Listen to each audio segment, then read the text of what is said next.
Today's story begins with loud exclamations, an admiring "wah" that echoed throughout the area of one magnificent palace. The little girl, without taking her admiring eyes off, called Adelia very beautiful. The girl also thought that today she looked simply irresistible.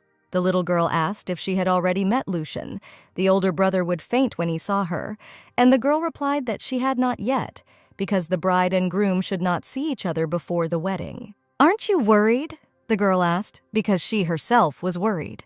The girl replied that, of course she was worried, and even more than she expected, her heart was beating wildly. Then the baby extended her arms to her to calm her down. She is sure that today Adelia will shine brightest and everyone will envy her. And if something happens, it will only benefit her. The girl opened her eyes wide at the baby's unexpected gesture. Smiling brightly and sincerely, she thanked her for the support she had shown her. Adelia could not take her beautiful eyes off this baby and could not help but be surprised. How can this young Princess Ariana be so cute? Her hair was so beautiful that it directly resembled soft pink cotton candy. And her eyes, they shine such a bright red color like luminous rubies. And her cheeks are so soft like fluffy marshmallows that you just want to bite them. Adelia still can't believe that she and Princess Ariana will soon become a family. It all seems like just a dream to her. Adelia and Ariana were having a nice conversation and having fun. Soon there was a knock on the door, which meant it was time to go. It was Adelia's long-awaited appearance, and she didn't seem nervous at all. The large hall was beautifully decorated in honor of such a solemn and significant event. A red carpet was laid out on the floor, and the thick scent of flowers hung in the air. The girls who were in this room whispered in a frenzy of admiration for the beauty of the emerging bride. The men were jealous that such beauty was not theirs. A tall, stately man led his beautiful bride to the altar. This incredibly beautiful couple, attracting all eyes, approached the priest waiting for them. In the front row sat the most important guests, a dark-haired teenage boy, an older man with the same dark hair, and Ariana, who was the most happy. Adelia took a rather decisive step into their family. "Let us begin the sacred wedding ceremony under God's protection," the clergyman proclaimed. Adelia did not expect to become crown princess so soon. By the way, her husband is very handsome. Not that she was surprised by this. The girl grinned at her thoughts. Still, we are talking about this imperial family. Adelia felt as if she were in a garden full of beautiful flower boys, and dreaming, she did not hear the clergyman ask her a question. The old man's delicate cough brought the girl out of her reverie, and she yelped in fear. The future husband asked her to answer, and the clergyman repeated the question. Does she swear, Adelia Vita, to change her surname and take Lucian Callum Decrack as her lawful husband? And the girl answered in the affirmative. Then please sign this contract. The old man handed her the paper. She is no longer Adelia Vita, but Adelia Rebecca Decrack. Once a drop of blood sprinkles this contract, they will finally become legal husband and wife. A drop of the man's blood fell on the line with his name. Now it's the girl's turn to sign, and she extended her finger to the special bird. One small prick and a red drop appeared on the index finger. A bloody signature covered the name on the paper, but Adelia opened her eyes in shock, where her name should have been written Kimbada. Where did this name come from? The girl was seized with panic, but as soon as she blinked, Adelia Rebecca Decrack was written on the paper again. What was it? Adelia thought tensely. What if she was discovered? The ceremony continued, but the girl's thoughts were far away. It immediately disappeared without anyone noticing, and she tried to concentrate on the wedding. She closed her eyes, bringing her feelings and heartbeat into order. I name Lucian Callum Decrack and Adelia Rebecca Decrack, husband and wife, blessed by God himself, echoed throughout the hall, and the girl opened her eyes. South Korea, year 2023. Kim Bada, a 28-year-old girl. She worked as a developer in a small company, and one evening, as always, she stayed late working in the office. Suddenly, a drop of blood fell on the keyboard, then a second, a third. The girl did not understand what happened, why her nose started bleeding out of the blue. Then the whole world went blurry, and the girl fainted from exhaustion. And when she opened her eyes, she became Adelia Vita, a minor character who was destined to die in her favorite novella, The Princess Preparation Diaries. It can't be. I can't believe it. The girl stared dumbfoundedly at her face in the mirror. I am Adelia, the same Adelia who dies of cardiac arrest without a single line of dialogue. She is not just some minor character, but someone who is destined to die, and with zero importance to the story. Isn't The Princess Prep Diaries supposed to be a happy story about a princess being loved by her family? Hell, of all the characters, why was she destined to wake up as Adelia? It looks like she'll die as soon as she was reborn. The girl's hands crumpled the sheets in impotent anger. That's why it's always like this in her life. Why it's always her. These were questions without answers. But she did not want to die. The girl resolutely refused to face another miserable death. "Pull yourself together, Kimbata," she said to herself. "This is not the time to mope." She quickly got out of bed and went to the table. It's unclear how it all happened, but she needs to write down the story before she forgets it. Without thinking twice, the girl opened the notebook and took hold of the pen. The Dikrak Empire, a divine force, an evil genius. She tried not to miss anything, while at the same time thinking that there must be some way out. Suddenly, an idea came into her head. In the original story, the villain had incredible power, the greatest in this world. White magic. If only she could use it. She wants to live at least once for her own happiness. Even if in someone else's body, Adelia is confident that she can find this strength and will definitely take advantage of her chance at life. So in order to survive, the girl decided to take possession of white magic before the villain in history. In the dead of night, with the moon shining brightly, she went to a mysterious place. This is the place that was described in the novel. Step by step, the girl walked the entire cave, and she ran into the wall. This was the end of the cave. But she is sure that the villain in the novel was talking about her. "I want to find an ability that would combine the greatest power of light and the source of all power on earth," she said. There was a deafening roar, and a door appeared right in front of her, as if woven from bright sunlight. "Who are you?" came a question from behind the door. And the girl replied that she was Adelia Vita, although in the first seconds, the voice seemed strange to her. "It's strange," the voice continued. "It seems like there's something more in you." As she thought, the Guardian of Light is able to see the true essence of a person. Two huge, yellow, ominous eyes appeared right in front of the girl. "Kimbata," said the voice, and the girl clenched her fists. But she had already prepared for everything. She had nothing to fear. So she calmly answered that that was her original name. The guard was surprised. 2 names. Maybe she was blessed by the Lord himself. But the girl defiantly replied that perhaps he would be able to understand this as soon as he met her in person, which obviously interested him, since the guard allowed her to enter, and the door opened heavily. The girl took a few steps forward, surprised by the view that greeted her. Throughout the large hall, here and there, lay piles of gold, jewelry, and other valuable items, and in the middle rested a sacred sword. The girl could not hide her surprised exclamation, "Wow, I wonder how much money there is here. Are you more interested in these simple gold coins than the sacred sword or me?" the guard asked with contempt. "What a stupid little man." After these words, the girl's eyes opened in bright light and surprise. A huge golden glowing wolf stood in front of her. Well, what else did he expect from a person? She asked the guard with a bit of irony. And the wolf continued that too much time had passed since he last met any of the people. He is a creature known as the Guardian of Light. "What brings you here?" he asked the girl. "Come on," Adelia answered quietly. "You already know why I'm here." "Guardian of the Light," she said, smiling and extending her hand. "Please grant me white magic." No one gets to choose their parents, and she was no exception. Her mother died giving birth to her, and her father blamed her for everything and constantly raised his hand against her, calling her a parasite. Every day was a living hell, and the princess training diaries were the only ray of hope that kept her from giving up. The main character had a wonderful life. Everyone loved her. Little Kimbata held on to the hope that maybe one day she could live like a princess. But her life was cut short so absurdly. And when she miraculously woke up in the body of the heroine of her favorite short story, she thought that God had finally given her a chance. She believed that she could live at least once a normal life in a loving family. And her faith in this became more and more every day. Exactly until the moment she found out that the owner of this body lived the same terrible life as her. Amelia lost her birth mother, Countess Vita, at a young age. And after the Count brought home his mistress and her children, she became a minor character, abused by her family. She was beaten so that no traces were left, and even Count Vita asked the family to make sure that there were no traces before playing with the girl, otherwise they would not be able to sell her. Little Adelia was treated very poorly. A life full of abuse ended in a miserable death. Such was the fate of Adelia Vita.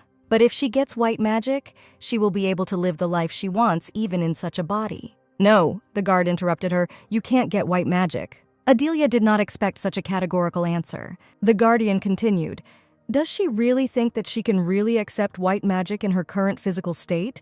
It is impossible. The girl began to assure that she could, if only he would give her a chance. "No, you can't," the guard said firmly, "so stop wasting my time and leave, and never meddle here again." Adelia could not believe that she was not able to accept white magic and therefore had to leave, because she was not even allowed to try, but was already being asked to surrender. She was never given a single chance. She was simply born weak, always too young, powerless. The realization that she could never do anything fell over the girl like a dark veil. But now there is a chance, and it's just a stone's throw away. "I refuse to give up like this," the girl firmly decided. The guardian of light, who was watching her thoughts with interest, exhaled heavily.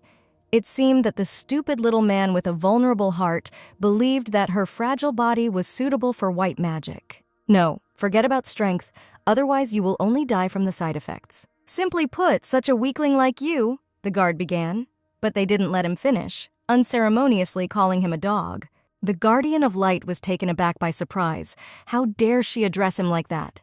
But the girl interrupted him again, firmly saying that maybe because he was an animal, he had no manners at all. The guard's powerful paw hit the ground with tremendous force. He became angry, ordering the man to shut up. He asked how dare such a lowly creature talk to him like that. The girl mockingly asked if he was really thinking of attacking her. But she is almost sure that the guardian of light cannot harm people. He was hurt that she knew this. The guardian of light is an immortal being who protects the power of white magic. From the very beginning, he was created taking into account the fact that he could not harm people. Any fan of the novel knows this simple fact, the girl thought, and self-confidently invited the guard to try if he wanted. The wolf couldn't believe that the person who entered here for the first time in the last 300 years turned out to be such an arrogant fool. She probably needed white magic for her own stupid reasons. "I'm going to die soon," he heard, and his ears involuntarily perked up, ready to listen. Adelia didn't even have the power to escape this fate, so she just wants to try to extend her lifespan with white magic, and maybe get revenge on a few more humans along the way. Everyone who came earlier gave different reasons. Unite the whole world, become a god and rule everything, build a new empire. But her reason seems the most realistic and honest he's ever heard. "And one more thing," the girl added, "she will achieve such an authority that will free her from all looks down on her, so that she can live as she pleases." And when the guard asked if she wanted to win the throne, Adelia explained that while she did temporarily plan to become part of the imperial family, this was not the authority that she planned to gain. She means something that everyone respects equally: money. She no longer wants to be miserably used or treated like an object. Now Adelia will begin to live happily and do what she wants. The guardian liked her ambition, but asked what she would offer him in exchange for white magic. He was imprisoned here forever, protecting white magic, so he must be interested in the outside world, Adelia thought, and said that this would probably be the best thing he had ever received. She will let him see her memories, because no one in this world can see her memories. Grunting disdainfully, the guard invited her to look around.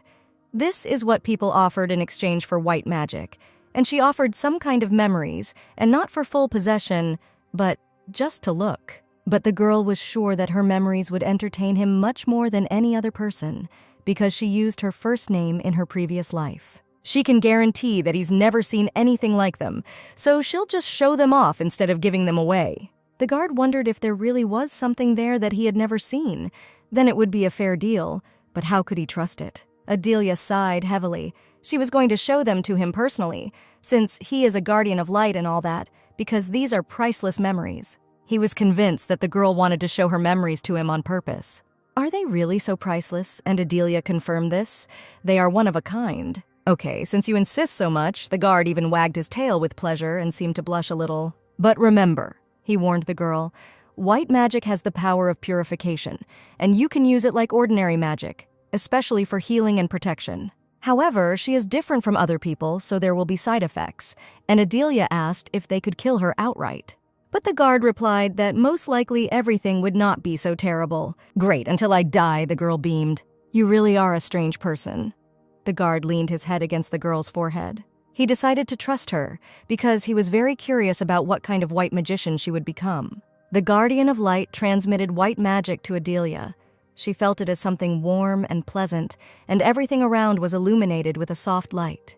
Opening her eyes, the girl felt different. She finally became a white magician. This may only be a temporary solution for Adelia's weak body, but as long as she has this power, she cannot be harmed either by poison or physically. Those people won't be able to hurt her anymore. Looking into the girl's memories, the guard really found things there that he had not seen before, and they exceeded all his expectations. There should be enough to keep him entertained for the next 500 years. But one memory particularly impressed him. Is this really her past life? He thought she was just an arrogant little person, but it turns out she had a difficult past behind her. He took a step towards the girl. Their contract will be concluded as soon as she gives him a name. Adelia was surprised that the guard wanted to get a name. She did not remember this in the original story. But the wolf explained that since she is an unstable creature, she needs a special approach, so he will serve her as his master. And she will be able to call on him whenever she wants, and if she gets into trouble, he will be able to help her. As soon as the contract comes into force, they will be bound to each other. The girl thought about it, assuming that this would only benefit her, and she agreed to sign a contract. While choosing a name, she asked how he found the name Kai. Kai, the guard repeated. In the ancient language, it means ocean. Great, now my name is Kai, the guard proudly announced, shrinking to the size of an ordinary wolf. I like it, master, he added. Adelia put her hand on his head patronizingly, showing the seriousness of the moment. But in the next second, everything changed. Then, can I take a couple of gold coins here? The girl's eyes became like banknotes. Kai sighed tiredly, but allowed it. And when the girl indiscriminately began to shovel everything she saw into the bag, he was indignant that it was only a couple of coins, no more. After some time, Adelia remembered that he was talking about some side effects from white magic. Well, Kai began. The whole story took some time, and the girl listened to him carefully. At one point, she was surprised and even a little scared. But in the end, I came to terms with the fact that this could happen. After all, the zone will not die from these side effects. Let's go. I need to do something. Adelia headed towards the exit. Kai was interested in where they would go and assumed that it was to her home. But the girl answered negatively they were going, as Adelia put it, to make money. 3 years later. And the last lot for today, the presenter loudly announced. It was personally presented. Here the man paused for a long time, by the owner of this auction house and the head of Eileen Marie. The audience froze in admiration, but soon whispers spread throughout the hall. This is the rarest thing in the history of trading in this auction house, and it is none other than a stone of white magic, found for the first time in the last 300 years. The presenter pulled back the cover that hid such a valuable lot, and the stone sparkled in all its splendor. The whispers in the hall intensified, and the presenter suggested starting with 100 gold pieces. Immediately, the first hand flew into the air, followed by a second, a third, and soon the price reached 500 gold. The first stone of white magic in the last 300 years, the long-haired man in the mask said thoughtfully. And then he raised his hand with a sign denoting a super important person, naming an incredible amount, 5,000 gold. Everyone present in the hall simultaneously let out an indignant sigh and stared at him. The man, it would seem, did not notice the glances directed at him, as did his neighbor in the same mask, as if they were spending such amounts every day. Sweating mercilessly, the presenter asked if anyone would give more, but there were no takers, and then, starting the countdown, he finally announced sold. The long-haired man did not expect that the stone of white magic would be taken out, and there are only two explanations for this. Either the head is familiar with the white magician, or he himself is one. Lucian, I will leave the head of Eileen to you, he gave an order to his neighbor. He had to find him and bring him to him. I understand, Your Majesty, the young man said, taking off his mask. After this auction, many newspapers published articles under the questioning heading, Who is the head of Eileen? The Eileen Trading Company suddenly appeared in the Empire 3 years ago. Thanks to their selection of rare items, unique advertising methods, and a capable deputy chief, they are considered the fourth most powerful faction in the Empire. But the only thing known about their boss is that her name is Marie. Who is this Marie? Some people suggest that the deputy chief may actually be the real boss. What could be the point in this? The enraged man angrily threw the newspaper. How dare they associate someone like me with our magnificent leader? He is just her pathetic slave. He lamented that reporters couldn't even distinguish fact from rumor, but then he noticed a girl enter the room who told him not to worry about it and just ignore it. Head! The man shouted joyfully and rushed towards the girl, thereby frightening her. Lifting her into the air, He happily said that he missed her very much, not paying attention to the girl's demands to put her in her place, because she had already said that this made her dizzy. Having obeyed, the man returned her to the ground. Indignant at how the assistant wasn't tired of doing this every time he saw her, the girl tried to catch her breath and listen to the delight that just one look at her gave him so much joy. Adelia took off her cloak, sat down at the table, and demanded to know how the auction went. As she wanted, the emperor won the bet on the white magic stone, and he also ordered the crown prince to seize the head. And rumors began to circulate that the head of Eileen was a white magician. By the way, the assistant was also interested in where she got this white magic stone from. Smiling, the girl said that she made it herself. The assistant nodded understandingly. But then the meaning of what was said dawned on him, and he literally fell into awe. Too loudly, so much so that Adelia had to cover her ears with her hands. The man asked if she really was a white magician. He felt betrayed. How could she keep such a big secret from him for all the years they spent together? And why did she reveal herself now? If she had been hiding it all this time, the question was asked literally right to her face. The girl answered with a sigh that her plan was for this stone to end up in the hands of the emperor, and demanded that the assistant move away from her face. And in general, stop making a fuss here. It's better for him to book time for her to visit a clothing store. She will need to attend the imperial ball. Why, the man was surprised. Adelia handed him a letter of invitation. The purpose of the upcoming ball is to choose the future crown princess, so only high-ranking nobles can attend the ball. Wait a minute, the meaning of what was happening slowly dawned on the man.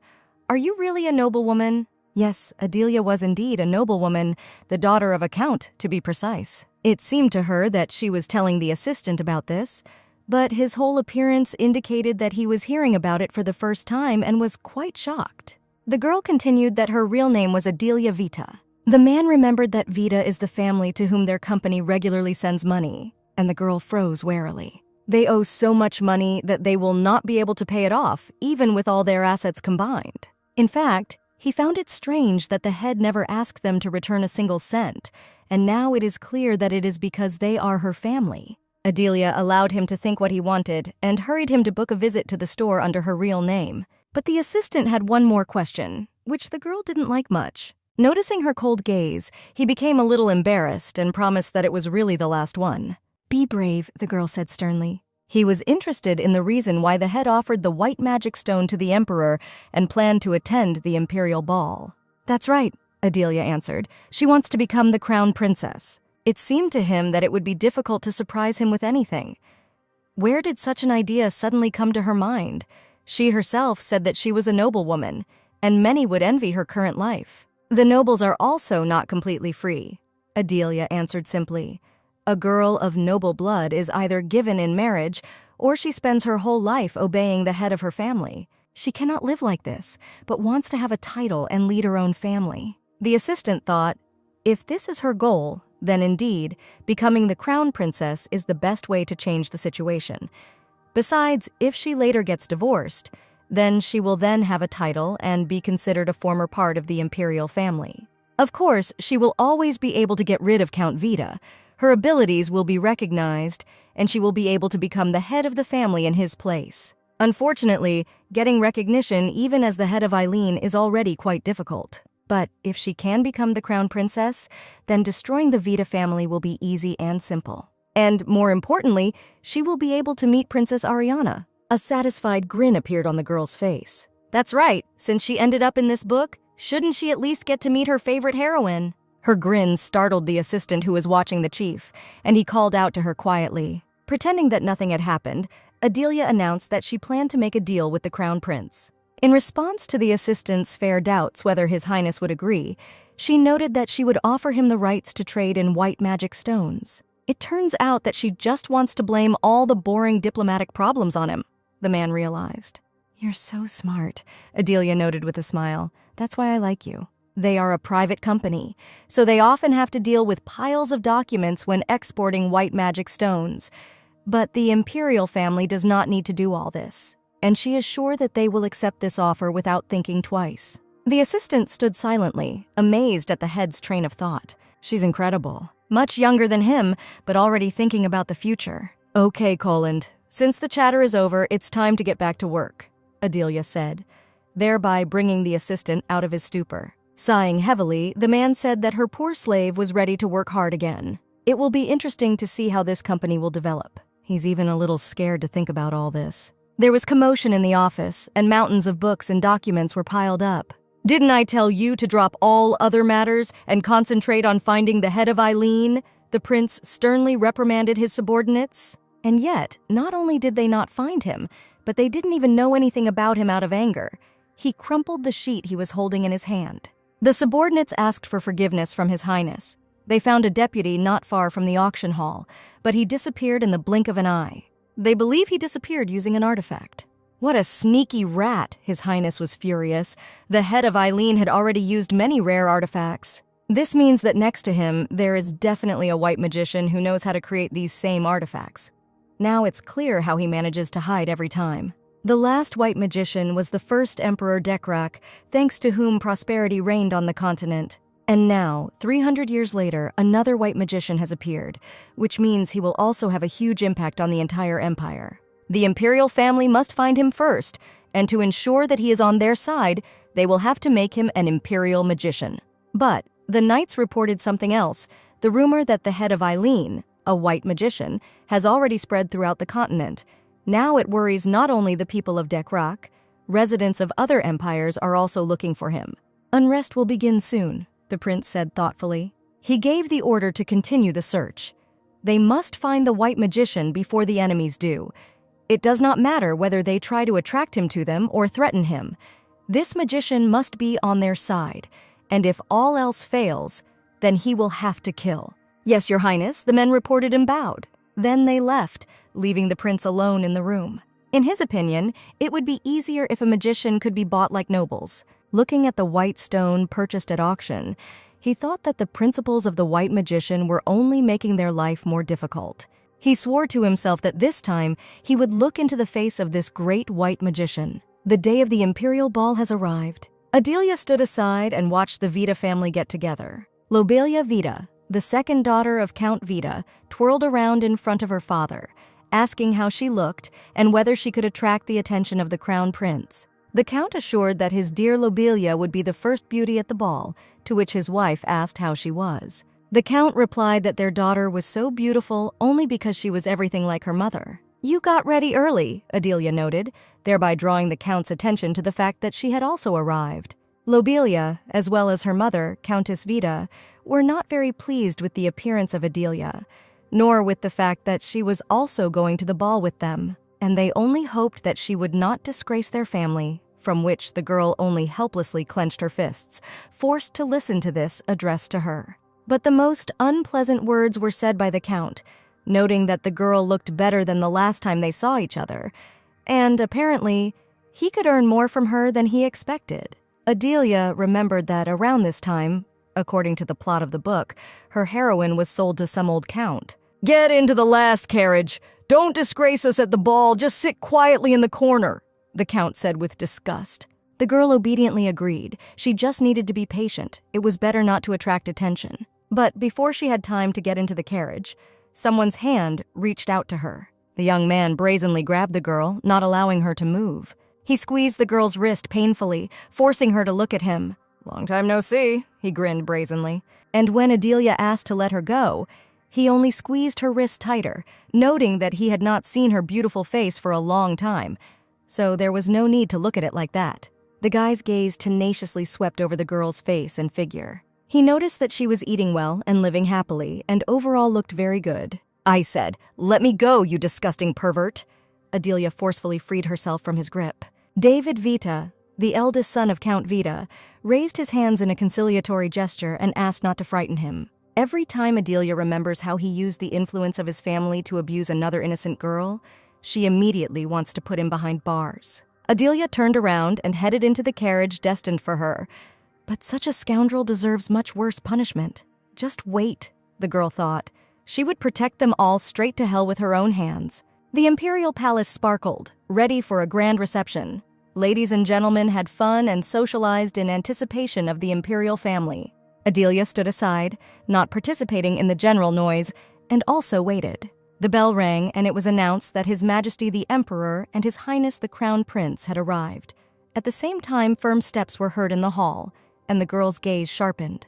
Two, without exaggeration, gorgeous men majestically walked through the hall to their seats. They sat down in their assigned seats. The throne of the emperor and his eldest son stood on a dais from which the entire hall was visible, in which all noise had died down from the moment of their appearance. "May God bless the shining sun of our empire," those present said in one voice, and bowed respectfully before the rulers. "Everything is like in the book," Adelia watched from the side with a glass of wine in her hands. In the original plot of the book, only the emperor and the crown prince came to the ball, who pointed out every shameful act of the families of all the girls present at the ball and threatened not to take the title of crown princess lightly. It is not surprising that he will be considered a tyrant. "So, it's time," the girl decided, and put the glass on the table. She lightly touched her hair, creating magic. She ran her hand from the roots to the ends of the strand, from which its appearance acquired a slight golden glow. This should be enough for him to notice her. Ordinary people will just feel a little happier,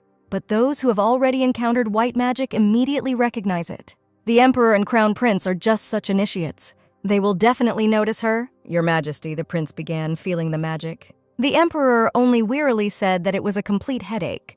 He did not expect that the white magician would personally visit them. But, noticing the girl from whom this magic came, the prince assumed that she was just a representative of a white magician.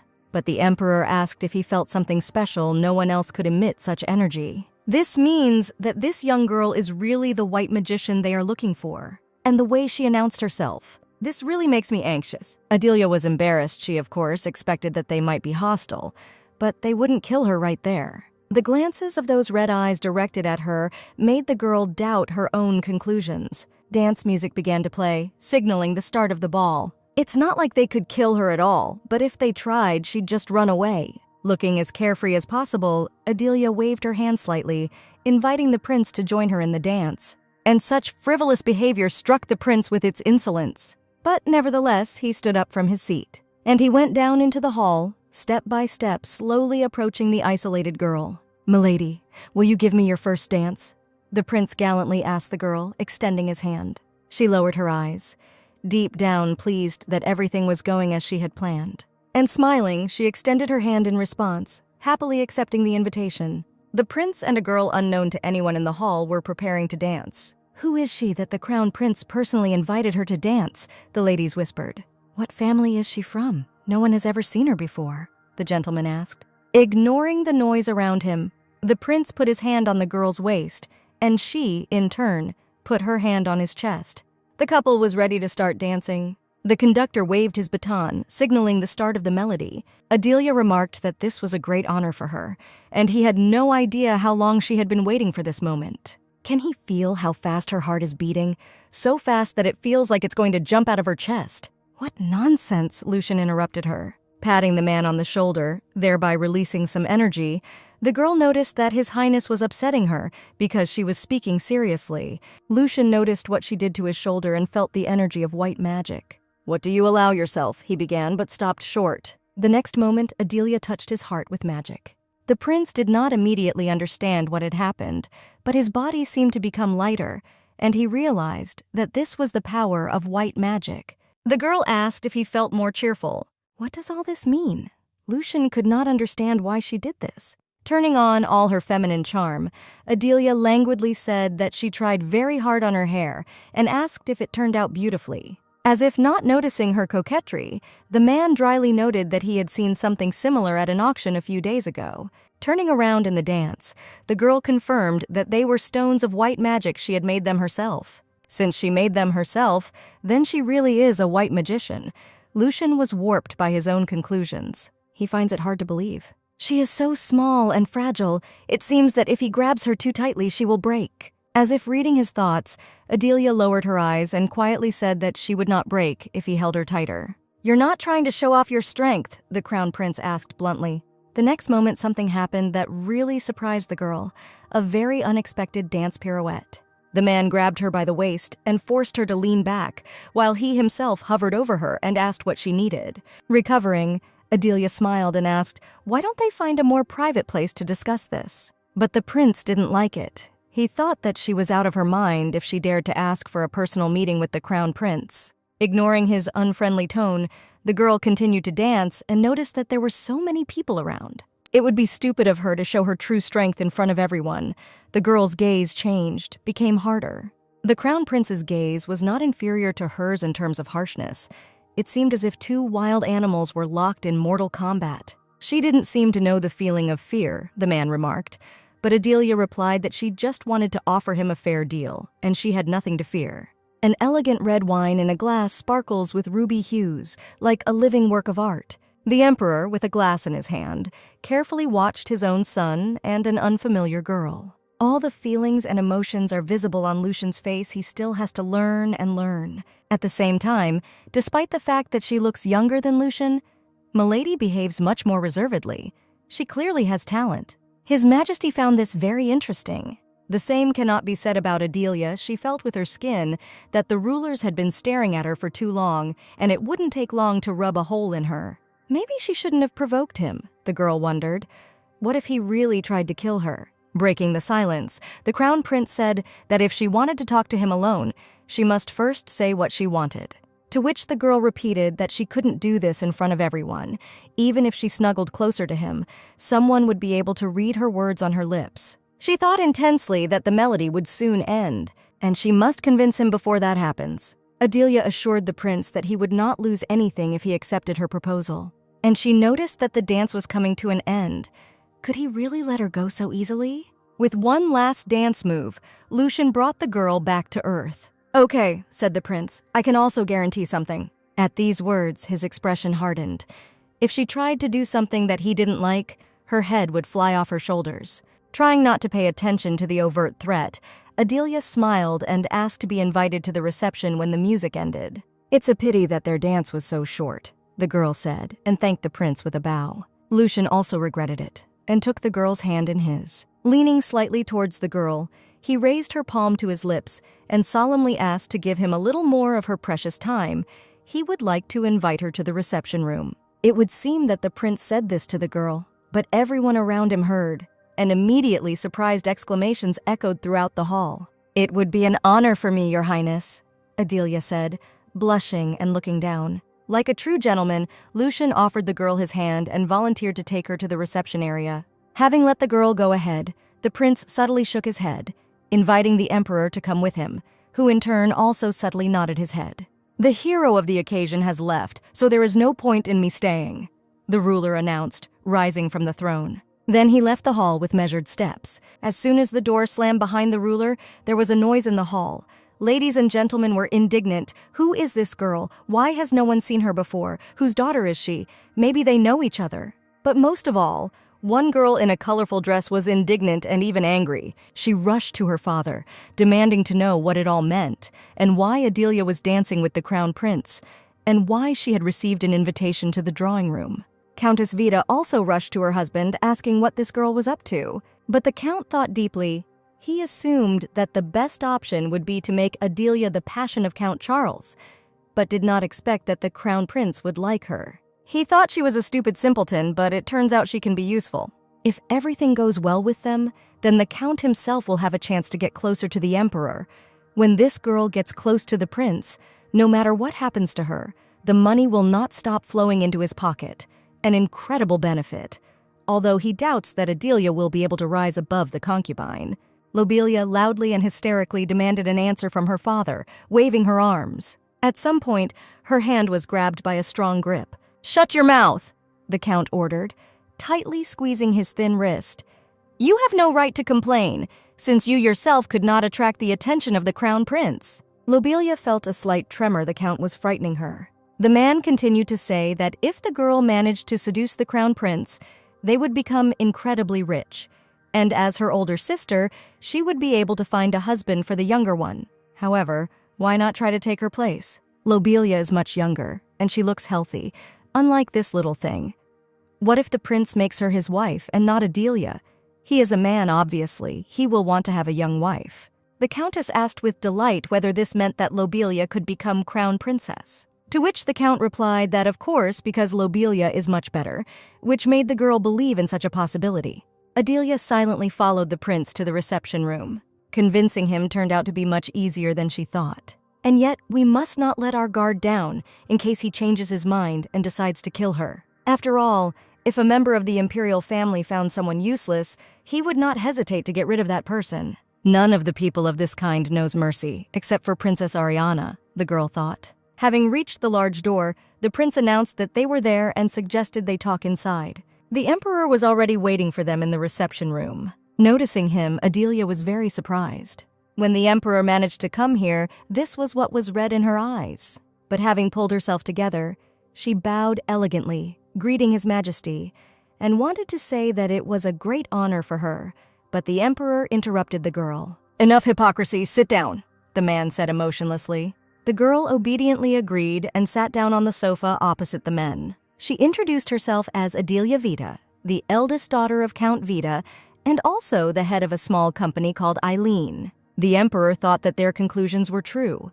The head of Eileen is really a white magician, and noticed that if we consider Eileen a small company, then following this logic, the rest of the enterprises are just shops. Smiling, Adelia noted that most would consider her words to be modest. But the emperor said that he considered this duplicity, and the tone of his voice did not bode well. The crown prince asked how she could prove that she was not only a white magician, but also the head of Eileen. The girl believed that she had already proven everything during the dance, but it seems that this is not enough. Prince Lucian tensed. Adelia created a complex magical pattern, thereby proving that she is truly a white magician. As for Eileen, the girl took out a large round seal. "That's enough?" she asked, moving the seal towards the emperor. The prince immediately recognized this object. This is the same seal that he saw in the report on Eileen. Noticing the silence of the rulers, she asked if she needed to provide any more evidence, but the prince was interested in why she decided to show up today, although she had been hiding for 3 years. "Say what you need," the prince said dryly, and Adelia realized that the time had come. Remaining calm, he asked His Highness to take her as his wife. Does she understand who she's talking to, and how dare she aspire to be the crown princess? Of course, Adelia understood, and she asks to become his wife for only 2 years. Lucian asked if she wanted to make a deal with him, and the girl confirmed that she needed the power that only the position of crown princess could provide, the power of support from the emperor's family. After 2 years of marriage, they will divorce, and the prince will grant her a title and some lands. Then the emperor intervened and asked if she understood that the title would mean that she would have to remain faithful until the end of her days. Adelia understood this very well. Her business is in the empire and she has no reason to leave it. Lucian was interested in what she was offering in return, and Adelia was proposing the monopolization of white magic stones by the imperial family. And as her dowry, she can offer a sacred sword. The sacred sword is a completely different question, let alone monopolization, the emperor noted. You speak as if you have it. To be honest, Adelia only knew where he was, and unfortunately, the art of wielding a sword was unknown to her. In addition, she cannot sell it either, so it is useless to her, so she believes that the sword should belong to someone who will benefit from it. The prince did not believe that the girl was offering the sacred sword as her dowry. After all, this is a legendary weapon. There are many other ways to obtain a title other than marriage to a prince. Why would she be offered white magic stones and a sacred sword just for the position of crown princess? Adelia wants independence from her family, and this is the best way to achieve her goal without negative consequences. Lucian still had doubts. If all she wants is independence, then the deal will bring her less benefit. Overall, it's hard to call it a deal. Is she telling the truth what she really needs? The girl does not care whether he has mistresses.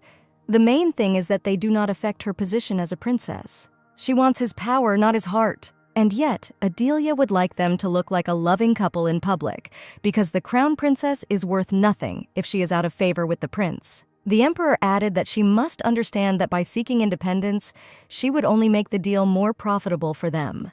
Why go that far just for the sake of power? "I want to destroy Vita's family." The girl's voice sounded muffled. The rulers were shocked by the girl's frankness. She wants to drag Vita's name through the mud. That's her whole motive? Lucian couldn't understand it in any way, because this was her family. But the wise emperor wanted to listen to the girl. Adelia said that her family brought her a lot of suffering. Therefore, she would like to take revenge on them personally, because the only person who can protect her is herself. Lucian had no plans to get married, so he doesn't lose anything, but still. Adelia nervously fiddled with her hands folded on her knees. The prince waited too long to answer. Had she really mentioned the white magic stones and the sacred sword too early? She doubted that the crown prince understood her situation. If he turns her down now, then her whole plan will go down the drain. She has no choice. She will have to show the prince her ace up her sleeve. The girl rose from her seat and unbuttoned her cape. "I think you will understand if you see it for yourself," she said. The men, involuntarily watching the girl begin to undress, were outraged by what she was doing because she was a noblewoman. But Adelia did not listen to them, but threw her long hair to the side, revealing her back. And what they saw horrified them. Large, ugly scars were visible on the fragile girl's back. "These scars were left by the people who call themselves my family," Adelia said quietly. The emperor and prince stared in shock at what the girl revealed to them. The longest scar was left by her stepmother when she was 7 years old at the age of 11. Her younger sister left a burn under the scar, out of pure interest. Lucian couldn't take his eyes off her back. Adelia talked a lot more about the atrocities of her family, but the men did not utter a word. "What are you trying to achieve with this? Do you want to arouse pity?" the emperor finally asked wearily. But that's not what the girl was trying to achieve. It seemed to her that they doubted her intentions because of what she offered in return. Lucian's marriage will not put him in a difficult position, but the girl's whim is very unexpected and not so easy to fulfill. Adelia only shows them how much she wants to achieve her goal. She wants to make the lives of these people hell on earth. The girl's voice gained strength in anticipation of revenge. They will suffer 2-3 times more than she did when they mocked her. But then the prince interrupted her passionate speech. The crown prince rose sharply from his seat, which greatly surprised the girl. Then the man's hand reached out to the girl. Putting a cape on her shoulders, Lucian replied that she had proven her words and could stop. Adelia looked up at the man in surprise. Did he really feel sorry for her? Or she reminded him of Princess Ariana because he is very kind to her. Then, turning to the emperor, he said that if she signs the contract, then he himself sees no reason for refusal. "Do as you please," replied the emperor, raising his glass. Several hours passed, during which they discussed all the points of the contract, and Adelia asked permission to settle in the palace as soon as possible. Lucian promised to send the carriage with the knight to Vita's estate tomorrow, and for now she will live in the guest quarters. The girl was surprised that everything would happen so soon, but she was also happy. The prince concluded that they would certify the contract legally and magically. It would be best to legalize the transaction to avoid problems in the future. Adelia bowed respectfully, realizing that the prince still did not trust her. One careless step and her plan would fail. "I will look forward to our wedding," the girl said coldly. She should not let her guard down. The next morning at Vita's estate, Lobelia burst into the room without knocking, raising her voice from the threshold. "What kind of trick did you pull yesterday?" the girl asked her sister hysterically. Adelia, who woke up from these screams, calmly noticed that she had no instructions, who taught her to break into other people's chambers in the morning and without knocking. But Lobelia roughly pushed the girl and continued to scream, demanding to immediately tell her what she had done. Such rubbish. Why the crown prince invited her to a personal meeting. Adelia was beginning to be annoyed by her sister's annoyingness. That is why she wants to get out of here as soon as possible.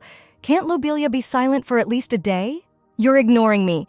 Answer immediately," Lobelia said hysterically, dissatisfied with the girl's silence. But Adelia was not going to answer her. Why would she? She demanded to stop screaming and get out of her room. Lobelia screamed as if she were crazy. How dare she talk to her like that? She is unhappy when Adelia is silent when she speaks. She also doesn't like what she wants from her. "Are you jealous of me?" she suddenly asked her sister, which put her into a stupor, and she stammered and asked what she had just said. The crown prince didn't even look at her, and Adelia danced with him and even talked in private. She was going crazy about this. After this, Lobelia literally shook with anger. Of course, she absolutely understands. Adelia smiled. Lobelia's health is better. Yes, and she is more beautiful and younger than Adelia, but the prince still chose her. "Cheap!" Lobelia shouted in rage and raised her hand, intending to hit her sister. But there was no blow. "What's going on here?" a stern male voice was heard. Dissatisfied with being interrupted, Lobelia Vita, her face twisted with anger, turned to the door. Right next to the door stood 5 imperial knights in white uniforms. Retracting her already raised hand, she nervously asked who the hell they were, and how dare they break into the estate. "My name is Dawn. I am the head of the Imperial Guard," said the chief, arrogantly looking down at the girl. "We arrived here on the orders of the Crown Prince." But what is more important now is that he asked her a question about what she had just done, and Lobelia was seriously scared. But Adelia answered his question and asked him not to worry. It was just a small quarrel between the sisters. She was glad that His Highness had sent her this night and asked him to turn away for a moment. After all, she was still in her night clothes. Don, as well as the guard standing behind him, instantly lowered his eyes and turned red, at the same time apologizing. In fact, Adelia noticed the distinctive mark on the head knight's chest. She didn't expect the prince to send the head of the Imperial Guard, even though he promised to send the carriage with the knight to the Vita estate the very next day. It's nice that the Crown Prince fulfills his promises so clearly. Don Creeder is the youngest head of the Imperial Guard in history, as well as the right hand of the Crown Prince, which makes him close to the Imperial family. And the fact that it was Don who was sent means that the prince is more favorable to her than Adelia expected. Throwing a robe over her nightgown, the girl turned and allowed the men to raise their heads. At the noise in her room, the entire Vita family appeared, interested in what was happening here. At this moment, the knights decided to pay their respects to Adelia, for which they all knelt before the girl at once. I, Don Creeder, head of the Imperial Guard, have come to escort Miss Adelia Vita by order of the Crown Prince, the man said formally. From now on, Lady Adelia is to be treated as the Crown Princess. These words impressed all members of the Vita family. Without exception, Lobelia almost burst with anger. The Count and Countess were shocked, and David was even interested. Looking at their reaction, the girl thought about her own thoughts. They have always considered her a non-entity, and now it is even difficult for them to admit that her position has become higher than theirs. How long, in their opinion, she should have remained a simple daughter of a count? But the girl answered out loud that she would immediately begin preparations for moving to the palace, and asked the guards to wait for her a little. Having bowed politely, Don asked the lady not to rush. Lobelia, frozen, thought that this could not happen, that this girl would become the crown princess. This was some kind of nightmare. She grabbed her sister sharply by the elbow. "Liar, these are all your inventions, right?" she screamed hysterically. "What does it all mean?" Adelia's gaze sharpened, and she pulled her hand out of her tenacious grip, telling her sister to be careful with her words. She is, after all, the daughter of a count, so let her behave accordingly. In addition, Lobelia should not forget that her words could affect the reputation of the entire family. They're sisters, of course, but doesn't she think she deserves a little respect as a princess? Adelia especially emphasized that last word. She stroked her sister, who was shaking with anger, on the cheek. "You wanted to know if I was lying?" the girl asked insinuatingly. Adelia leaned close to Lobelia's ear and whispered that, in fact, the Crown Prince did not choose her. "I chose him." From these words, Lobelia's eyes became the size of gold coins and her eyebrows flew up. "He will never even lay an eye on you. Don't even hope." His sister's tone greatly frightened Lobelia. After all, he was so similar to their father's tone, which made her truly scared. "Nonsense!" she shouted, pushing Adelia away. "You think I'll believe this nonsense? What right do you have to choose?" "Lobelia," the girl answered wearily, "didn't I just tell you to watch your words? Beautiful lips like yours should utter only pleasant words." Adelia's gaze sharpened. The guards also looked at the Crown Princess's sister with disdain, and Lobelia stopped short, realizing that she could be punished for this. She was forced to bow politely, and Adelia, pleased with the effect produced, asked the guards to wait a little outside. Soon, Adelia Vita moved to the Imperial Palace. The contract between the girl and the Crown Prince was certified by law and magic. It included all the conditions that they had discussed the previous evening, and the prince invited the girl to take a look for herself, which she did. "Everything is in place," the girl said, having carefully examined everything. And she put her signature, thereby confirming the validity of the contract on her part. It turns out that she is now officially His Highness's fiancée. Lucian noticed that the girl was actually beaming with happiness, but he did not share her feelings, so he got up from his seat, and holding out his hand to the girl for a handshake, he said that he was looking forward to his cooperation with Miss Adelia Vita. Adelia froze in place, so the prince stood with his hand outstretched in front of the girl, frozen in surprise. Having come to her senses, Adelia asked if maybe he had a poisoned needle hidden in his sleeve, and he wanted to get rid of it secretly, but she warned that poisons had no effect on her. The prince knew this, as well as the fact that in order to kill a magician, you need a sacred sword, and not some kind of poisoned needle. "Then why did he suddenly decide to show her respect?" the girl asked. His attitude towards her changed a little. "Yesterday the prince was not so kind. To which Lucian replied that yesterday she was just another noblewoman who loomed before his eyes, and today she is already his bride, and he must respect the future member of the imperial family, even if it is just a deal. These words impressed the girl very much. The prince values his family very much, so everything is logical. It turns out that now the crown prince considers her part of his family. Adelia held out her hand for the offered handshake, and she said that she was also looking forward to their cooperation, and she asked to omit the formalities. It would be enough to just call her by name. The girl would prefer to get rid of this surname as soon as possible. "As you wish," Prince Lucian replied. Having sealed their agreement with a handshake, the young people looked into each other's eyes until the man offered to escort the girl to her chambers. But then there was the sound of hasty small steps. "Lucian." The door opened without warning, and a pink, shining sun appeared in the room. The man immediately withdrew his hand, as did the girl, blushing slightly, as if they had been caught doing something indecent. And then he headed towards the little girl, leaving Adelia to wonder what it was. The girl looked at the little princess with bated breath. Only a second later did she pay attention to the unexpected guest, just as she did to her. Ariana seemed to have even forgotten about the existence of her beloved brother and looked at the girl, spellbound. "Are you a fairy?" the little girl asked naively. "Is this really Princess Ariana?" Adelia was also fascinated by the baby. Small red eyes looked at the girl with fascination. Lucian wanted to greet his sister, but she stepped past him. "Who are you, Miss Fairy?" The little girl repeated her question, and the girl was touched by her and the fact that she had just been called a fairy. Adelia knew that Ariana was the main character and all, but how could she be so adorable? Is she really a girl, or really a piece of candy? "Hello, Your Highness." The girl smiled warmly, greeting the princess. "My name is Adelia Vida," she introduced herself, crouching down to be on the same level with the girl and taking her hand. She also said that the princess could just call her Adelia. The little girl was very happy about this, and she introduced herself as Ariana Floss Dekrak, adding that she was glad to meet Adelia.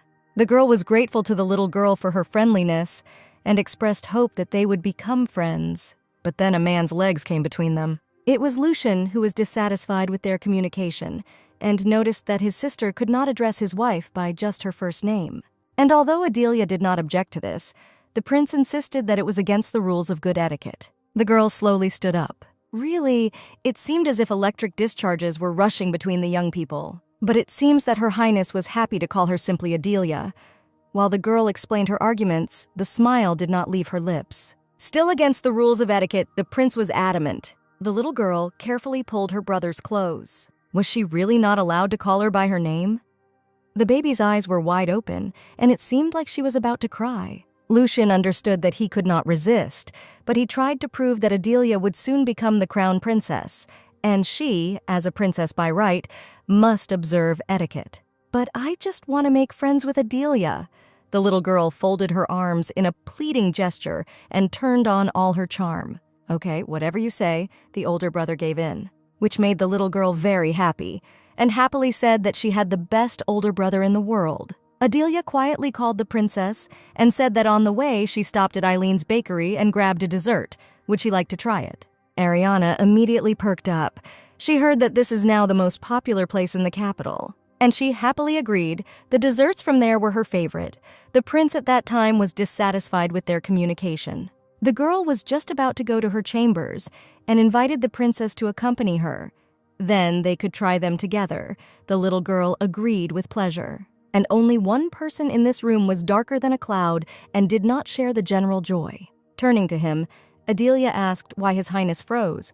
Wasn't he going to show her her bedroom? Then she turned to the princess again, asking what dessert was her favorite, while the girl's voice became incomparably softer. Adelia herself loves strawberry croissants most of all. And Princess Ariana likes chocolate muffins, the ones with whipped cream on top. Lucian sighed heavily. He told his little sister to be careful around men, but apparently he should have warned him about women too. On the table was a 3-tiered platter with many different desserts. The crown prince sat in a chair, and Adelia was on the sofa with Ariana in her arms. "It's delicious," the girl asked the little girl, who was devouring her favorite dessert. Lucian silently watched their super cute communication and how the girl lured Ariana to her side with desserts. Adelia noticed the prince's cold gaze and the fact that he never tried the desserts. Then the girl pushed one of the pieces of cake towards him and offered to try it. The man immediately refused, citing the fact that he does not like sweets. "But these cakes are not too sweet and he should like it," the girl insisted.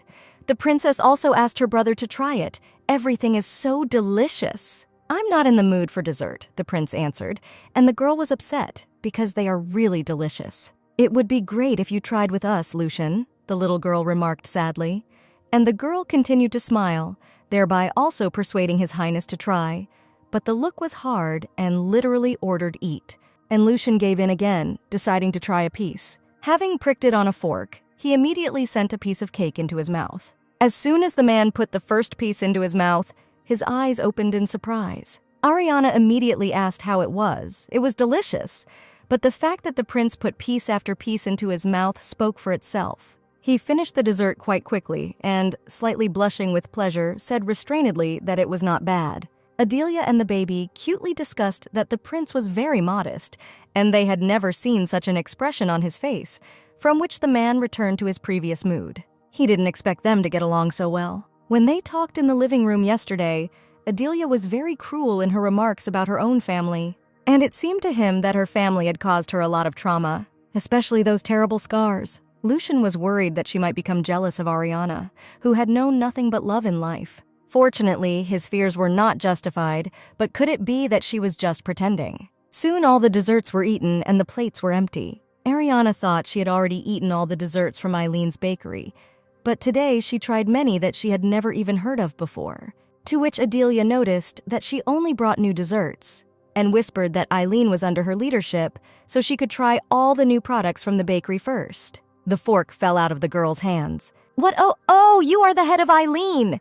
the little girl asked loudly and in surprise. "But this is a secret," the girl added, "and she hopes that the princess will not tell anyone," Ariana immediately confirmed, adding that she can trust her. "You will no longer hide the fact that you are a white magician?" the prince asked.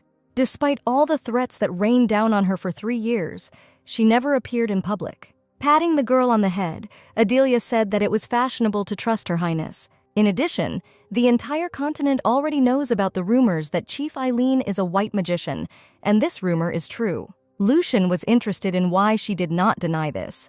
He suggested that in order to increase the value of the company, but the girl replied that she was already worth enough. She wants to achieve the commercialization of white magic stones in the empire. And what she said next surprised the crown prince very much. Adelia Vita dreams that everyone, whether noble or commoner, can use them.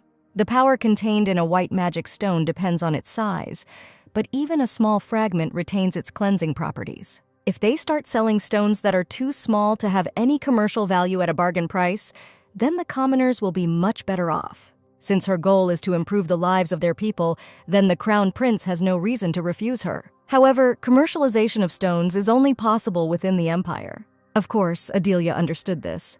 For the plan to work, no one should know that the white magician is the crown princess. Lucian assumed it was because of the nobles. Ariana was very surprised by this and generally understood little, but continued to listen carefully. The girl confirmed the prince's assumption. If the nobles admit that the crown princess creates white magic stones and sells them in the market, they will interfere and definitely ruin everything. At first, since this is the crown princess's business, they will conclude that this is also the business of the imperial family. And then, all the nobles who are allowed to invest will pounce on this opportunity. Lucian confirmed that nobles with the right to invest in imperial business would definitely not miss such an opportunity. And when sales of white magic stones grow enough, these same nobles will lay claim to them. They will say as investors, "We have the right to monopolize this business." The widespread use of white magic stones will keep the nobles in line. It will also improve the lives of all the inhabitants of the empire, and Adelia will be grateful if the prince helps her. "What if the sale of stones goes beyond the empire?" the man asked a logical question. The girl smiled mysteriously. "That is why she transfers all trade rights to the imperial family." Lucian understood what she was hinting at. The issue of eliminating possible smuggling of stones now rests on the shoulders of the imperial family, and if the goods do leak across the border, then it is only their problem. So that's why Adelia so easily transferred the rights to trade. It finally dawned on the prince. She is smarter than he thought. As long as the imperial family controls sales within their own empire, they will be able to sell the stones to neighboring countries at a high price. Rising from his seat, Lucian suggested drawing up a contract as soon as possible. Then he went up to Adelia and took his sister, who had been next to the girl all this time, thereby surprising both. The prince wanted to take his sister to her room, but the baby really wanted to stay with Adelia, and therefore she vigorously escaped from her brother's embrace. To calm the girl down, Lucian sat down with her in his arms, but the baby continued to sulk. Then, remembering something, she turned to Adelia and asked if she was a magician. "Yes, I'm a special magician, not quite like the others," the girl answered, simultaneously doing magic. In the room, bright solar butterflies created from magic flapped their wings. One of them sat on Ariana's nose, and the girl noticed that she was warm and so beautiful. The girl even felt lighter in her heart and felt more cheerful, to which the girl noticed that this butterfly contained her magic, and she herself was a white magician who specialized in healing and protection. Ariana rushed again to Adelia, and Lucian did not have time to stop her, although he tried. While the girl admired how incredible she was, Adelia promised to create a magical artifact and give it to the princess. Then he will always bring her joy and protect her if something happens. Maybe make a ring, the girl thought, but rejected this option, since for a child her age, the ring would be inconvenient. Then maybe a necklace with red stones, just like the princess's eyes. And even Tolya's hair decoration will be perfect. The prince watched with surprise the interaction between Adelia and the princess, as if they existed in their own separate world. A lot of time had passed, and it was time for the little princess to rest. The baby wearily said goodbye to Adelia, and the maid took the princess to her room. The girl also said a sweet goodbye and wished her a good rest. When the door closed behind the princess, Adelia felt uncomfortable. The prince looked at her intently and was interested in why she liked Ariana so much, even though she is a cutie. But where does so much unconditional love come from for a child whom you see for the first time? The girl wondered what she could say. Princess Ariana has always been her only hope. They finally met. How could she not love her? Seeing her in person, Adelia was only more convinced of this, as well as the fact that she would always be on her side, no matter what the princess did. But she couldn't tell the truth, so she replied that she couldn't help but like such a charming child. Lucian still found it suspicious, and warned that if she had any ulterior motives or hurt Ariana, she would be in trouble. She asked him not to worry about this. He would still be jealous of how well they got along. So the prince can stop his baseless worries about her relationship with the princess and finally tell her what she should beware of regarding the imperial family. Adelia asked if there were rooms in the palace where she should not go, but was told that she was allowed to go where the crown princess was allowed to be. She would always be followed by one of the guards, so she shouldn't do anything stupid. And the girl was surprised that it turns out that she would be watched and not protected. However, white magic sparkled in the girl's hands. Why does a white magician need protection at all? The crown prince's fiancé can't walk around with just her maid, Lucian said. The girl was outraged that he did not even try to deny that he would watch her, to which the prince noted that the presence of a guard was required by etiquette. Besides, in the palace, he could not finish, because a strange sound was heard outside the door, as if a small elephant was running. Adelia also heard strange sounds and was very surprised. It seemed as if someone was running along the corridor of the palace. The sounds became louder, and Lucian was already beginning to guess who was making them. Lucian, the boy, loudly and unceremoniously burst into the room. "You're really getting married." He experienced very extensive emotions, and besides, he was out of breath from running. Not only did Lawrence, who was the emperor's youngest son, run through the corridors and make noise, but he also burst in without knocking while Lucian was receiving guests. The older brother's tone scared the younger brother, and the man continued to reprimand the boy, noting that he needed more etiquette lessons because he was acting like a child, even worse than Ariana. Stuttering, the boy tried to explain that he was just in such shock. Adelia at that moment decided to make her presence known and greeted His Highness, causing Lawrence to look at her contemptuously. The girl said that she was honored to meet him and introduced herself. Lawrence finally noticed that they were not alone. The child, who had been almost crying before, suddenly asked what this bag of bones was. "She's not even that beautiful. There's nothing special about her," he snorted. His brother wasn't going to marry her. What did this little thing just say? Adelia mentally indignant. "I don't like her," Lawrence said categorically, crossing his arms over his chest. Lucian sternly asked where his manners had gone and demanded that he show respect to the girl and say hello as expected, which made him scared again. The boy blushed slightly, realizing that he had acted ugly. "Hello?" he said, without looking at the girl and bowing slightly. "Hello, Your Highness," Adelia answered with all possible delicacy while straightening her hair. Lawrence seemed to have an epiphany, because if you look closely, she is a little beautiful. But he immediately tried to get rid of the unexpected thought, for which he vigorously shook his head. Remembering why he was here, the little prince turned to his brother again, indignant that he had experienced an incredible shock when, upon returning from the hunt, he was immediately informed that he was getting married. Also on her, he unceremoniously pointed his finger at the girl standing next to her, who was trying with all her might to maintain outward friendliness. But the next second, he realized that he was again acting inappropriately for his status. He asked more calmly how his brother could make such a decision without him, to which Lucian replied that he did not need his younger brother's opinion about his own marriage. "Didn't you listen to what your father was saying?" asked the crown prince, which made the boy surprised. Lucian indignantly suggested that Lawrence had come here immediately after the hunt, without even greeting his father, and the boy confirmed this. Watching how the younger brother asked the older brother what his father should have told him, Adelia remembered that his nickname was Imperial Slow-Witted. It is not known who came up with it, but it suits him. "This woman is a white magician," Lucian finally said, and the boy turned his head towards the guest in bewilderment. And only after a couple of moments did the meaning of what his brother said reach him. "This ugly thing is a white magician!" he shouted, again forgetting about decency, pointing his finger at the girl while she tried to remain calm and not pay attention to this rude little thing. It was indeed very slow to reach Prince Lawrence, but when he finally realized this, admiration appeared in his gaze. Adelia confirmed this, while noting that Ariana had the same reaction and they are indeed close relatives. "You probably want some proof," the girl asked, working magic. Lawrence was engulfed in a warm golden glow, from which he was literally mesmerized. The small scratch on the boy's cheek healed immediately, as did the wound on the back of his hand. He no longer felt tired and all his wounds had healed, which means that this is white magic. It is different from holy powers and ordinary magic. But he still had scars. Lawrence pulled up the sleeve of his shirt, exposing his arm to the elbow. Could white magic really only heal small wounds, he asked? Adelia explained that this is not the case.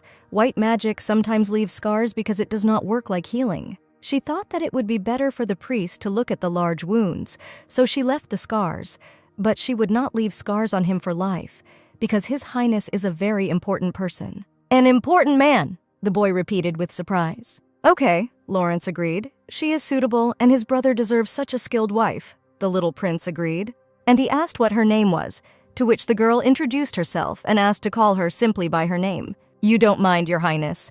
She turned to the crown prince, and he realized that it was useless to argue, and why ask him at all if she didn't care? In this case, Lawrence wanted to say hello again, but this time in a proper way, bowing slightly, he introduced himself as Lawrence Rivera Decrac. The girl also formally introduced herself and extended her hand to him for a handshake, still smiling and expressing the hope that they would get along. Finally, evening came, and Adelia tiredly lounged on her bed, thinking that everything was really different in the palace.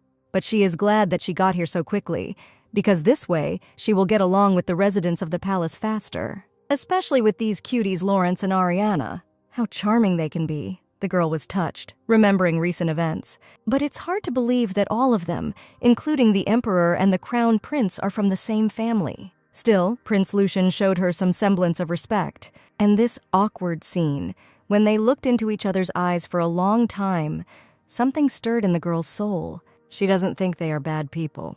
There was a knock on the door, and Adelia asked who was there. "Chief Maid of Honor, can I come in for a minute?" came a voice from behind the door. And after permission, a modest woman entered the room. After greeting the mistress, she introduced herself as Joanna. She was appointed as my lady's confidant, so she was ordered to make sure that the mistress was comfortable, and also asked to let her know if anything was needed.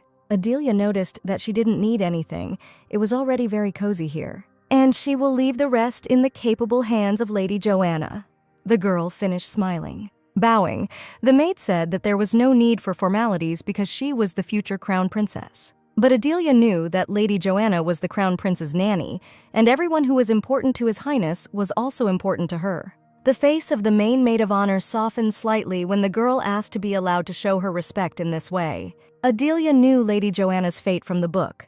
She was brought to the palace by the Empress. and it would be beneficial to maintain a good relationship with her. In addition, in the book, Joanna lost her son due to illness, and immediately after that she died under the wheels of a carriage. She is a minor character with a tragic fate. After her death, the Crown Prince lost his dear friend, and Nanny rolled into one, and I never recovered from it. The culprits behind her death were nobles who opposed the Crown Prince, but he never found out about it. If you think about it, this story is not touching at all. It is tragic. "Milady, are you okay?" Joanna asked, puzzled by the girl's long silence, and Adelia emerged from her thoughts, making excuses that she was simply tired. His Highness mentioned that he would send her a maid, but she never saw her. Joanna explained that the maids had come with her and suggested that they look at their profiles first. Adelia took into hand the personal affairs of the 3 maids assigned to her by His Highness. The maid of honor smiled and noticed that my lady was very important to His Majesty. He was careful in choosing his maids, but the girl herself strongly doubted it. Barry is the knight's eldest daughter. Anna is the second daughter of the Viscount. Adelia was delayed on the 3rd case. Lily Volt is the daughter of Count Volt. Why would the daughter of a nobleman, a count, become a maid of the Crown Princess? Oh, this is so obvious, the girl thought in anticipation. Most ladies-in-waiting are daughters of viscounts or other nobles of lower rank. There are no adult women in the imperial family now, so there is no one to attend high society meetings, which means that the daughter of a nobleman with a title higher than viscount does not make sense to become a maid of honor. The only reason why such a girl would want to serve someone from the imperial family was because of some kind of political plan. Most likely, she aims to become a crown princess or wants to become the wife of another prince. If the former is true, then obviously Lily is trying to hurt her. They are both daughters of earls, so she probably thinks she has a chance. Miss Lily volunteered to be a maid of honor herself, the girl asked Joanna, and she replied that it was so, and she should not worry about it. She will soon become crown princess. Ladies of her status often have noble ladies-in-waiting. Joanna asked if she should now invite the ladies-in-waiting to my lady's chambers, to which she received an affirmative answer. One by one, the 3 girls entered Adelia's chambers. Joanna introduced the girls by name. Anna and Barry politely greeted and introduced themselves, adding that from now on they would serve Lady Adelia. The girl also greeted them warmly, and she fell silent, turning her attention to the 3rd girl. "Hello?" Lily said without any politeness, and her glance from under her brows did not bode well. Noticing this look, Adelia wondered how long she would look at her so fiercely. It was literally written on her face. "I hate you." Adelia was glad to meet all the ladies-in-waiting and asked them to take good care of her. "Thank you for the invitation to dinner, Your Majesty."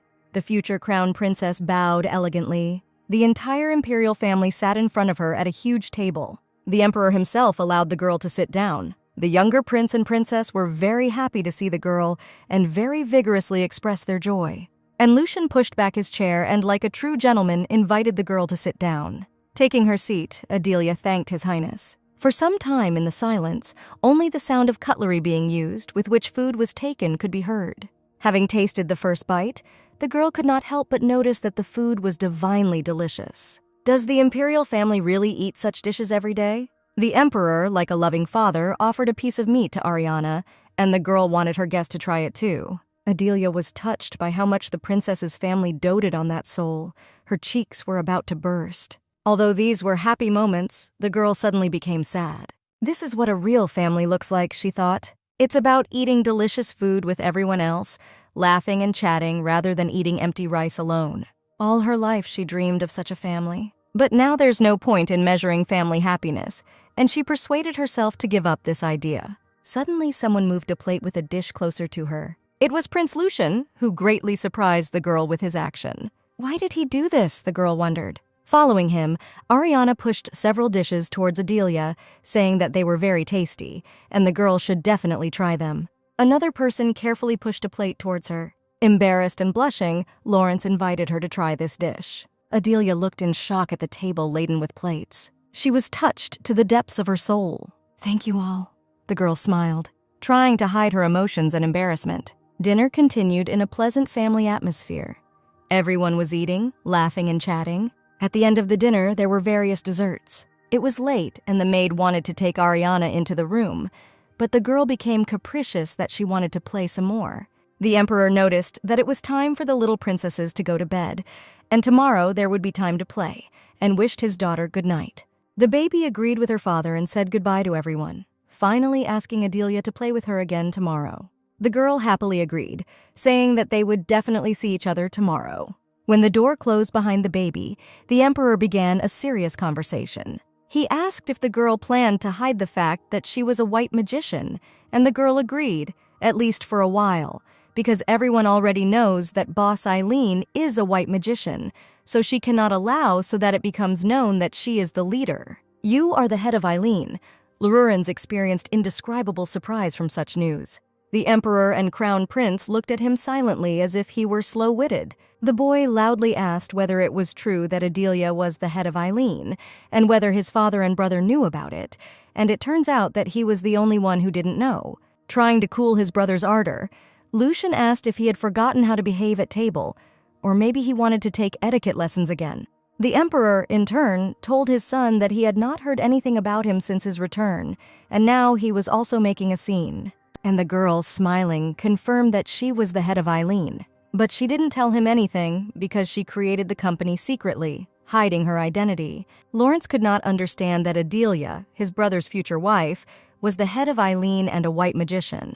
Earlier that day, after returning from a hunt, he had heard talk that the girl who had managed to meet the crown prince alone, the daughter of Count Vitus, had arrived at the palace. Everyone around was talking about how she was already the crown princess. Lawrence was unhappy that his brother was getting married. He was sure that she was unworthy of him. He thought that this girl simply wanted to gain the influence and wealth of his brother. But the girl who is now sitting in front of him is not what he imagined her to be. Adelia is simply incredible. Prince Lawrence could not hide his admiration. The boy's eyes became incredibly large and shiny. A blush of embarrassment and admiration covered his cheeks, and Adelia couldn't help but notice how cute he was at that moment. The emperor asked his son not to shout, and he reluctantly agreed, and Lucian coughed delicately, returning to the interrupted conversation. He was interested in how many other people knew that she was a white magician. And when Adelia replied that she was only her deputy, the emperor sternly asked whether he could be trusted. The girl immediately replied that, of course he could be trusted, because he was her slave, that is, a faithful partner. In turn, she asked who was aware of their agreement. She was told that for now, only those present at the table. But they planned to soon inform the head of the Imperial Guard and the leader of the secret detachment, since they are responsible for security in the palace. If it's only 2 people, then it's okay, the girl agreed. The emperor had heard that she was planning to start selling artifacts, and he wanted to know when she would start. Once again, Lawrence could not help himself, and asked loudly and in surprise if they meant different objects that contained magic. For which he again received a remark and a disapproving glance from his father, instantly becoming silent. Adelia will begin selling artifacts only after the sales of magic stones have been established. Orders will be accepted in advance, and only from those who meet her requirements. The artifacts will also be magically tied to the buyer. This way, no one can abuse them. What are the requirements? The ruler asked. For example, the girl said, she will not sell the artifact to those who have ties to crime, or those who are members of the Assassin's Guild, or he works for the nobles as a mercenary or soldier, she added. In this case, the imperial family will become her first client.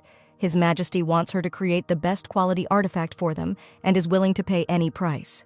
The girl replied that she had already prepared everything necessary, since she was going to give it to the princess.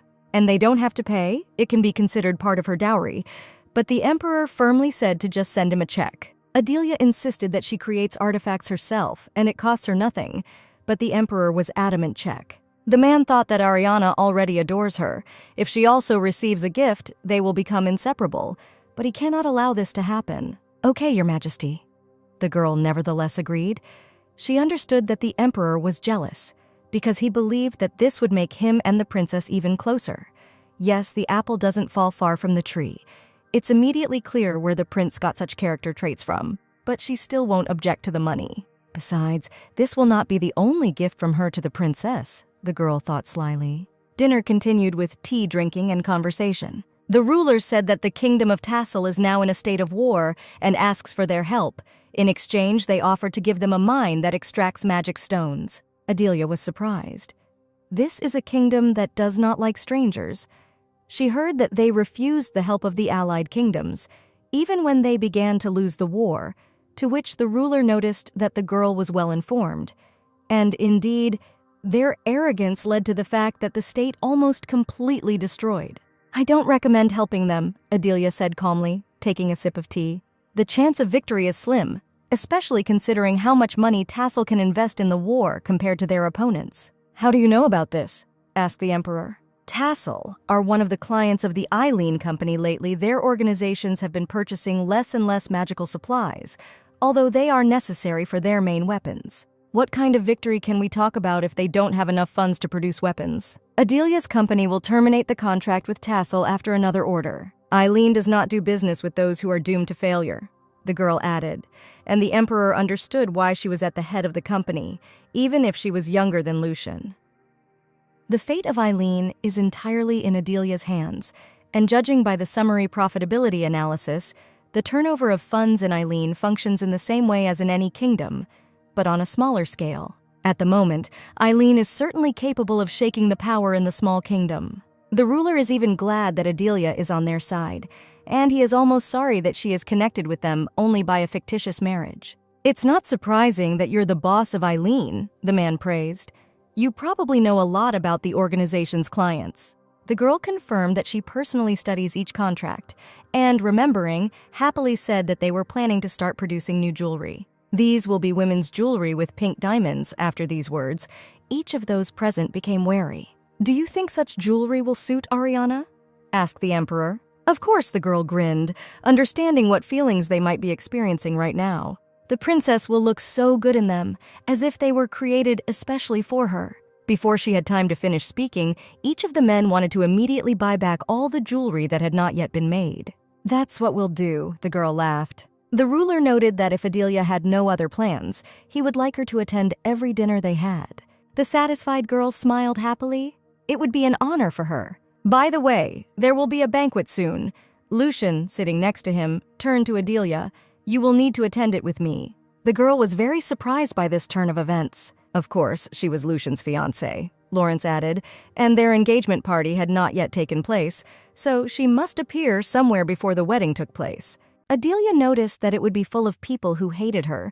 This was already giving her a headache, but she thought that she was the bride of the crown prince, about whom nothing was known, and who appeared suddenly. Of course, everyone would be interested in looking at her. They will all be divided into two groups, those who want to harm her and those who want to get close to use her. He noticed that she had nothing to worry about. He would be by her side, and besides, he was sure that she could stand up for herself. The girl was very surprised by the sudden words of support. Apparently, nothing can be done.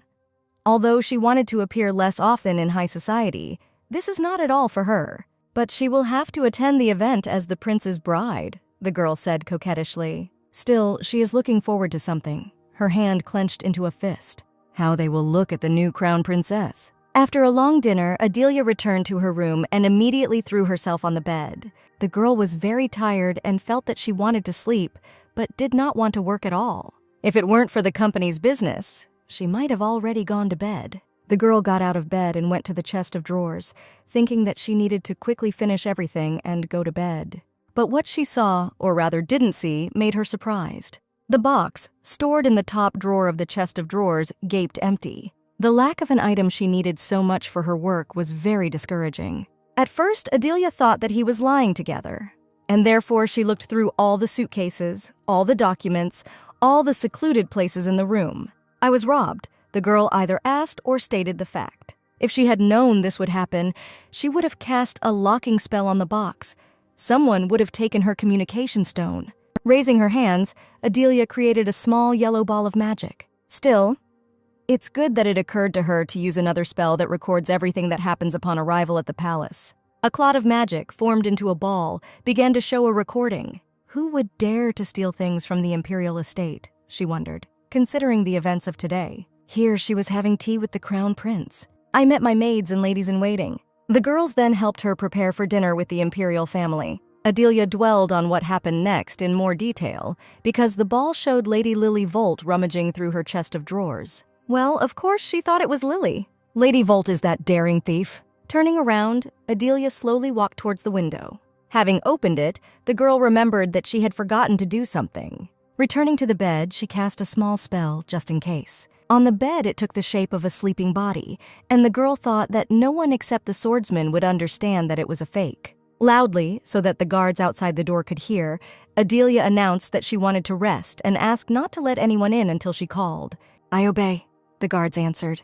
The girl took a step through the open window and instantly disappeared into the evening air. Lily Volt was in her room, the window of which was wide open. She couldn't believe how such a woman could become the crown princess and was completely sure that she had somehow deceived His Highness. Lily is sure that Adelia used her pretty face to seduce the prince. The girl herself had been looking at Prince Lucian with loving eyes for a very long time, and when the imperial family announced the crown princess, Lily really asked her father that she wanted to become the maid of honor for this crown princess, and Count Volt eventually agreed. Lily was going to tell her right away if she found something suspicious in her chambers, but she didn't think that Adelia would bring a communication stone of such excellent quality to the palace. It's very suspicious. She probably got it illegally, the girl is sure. Maybe through it she communicates with her accomplice. Squeezing the stone in her hands, Lily decided that she urgently needed to tell His Highness about this. But before she could finish her thought, a sudden strong wind ruffled her hair.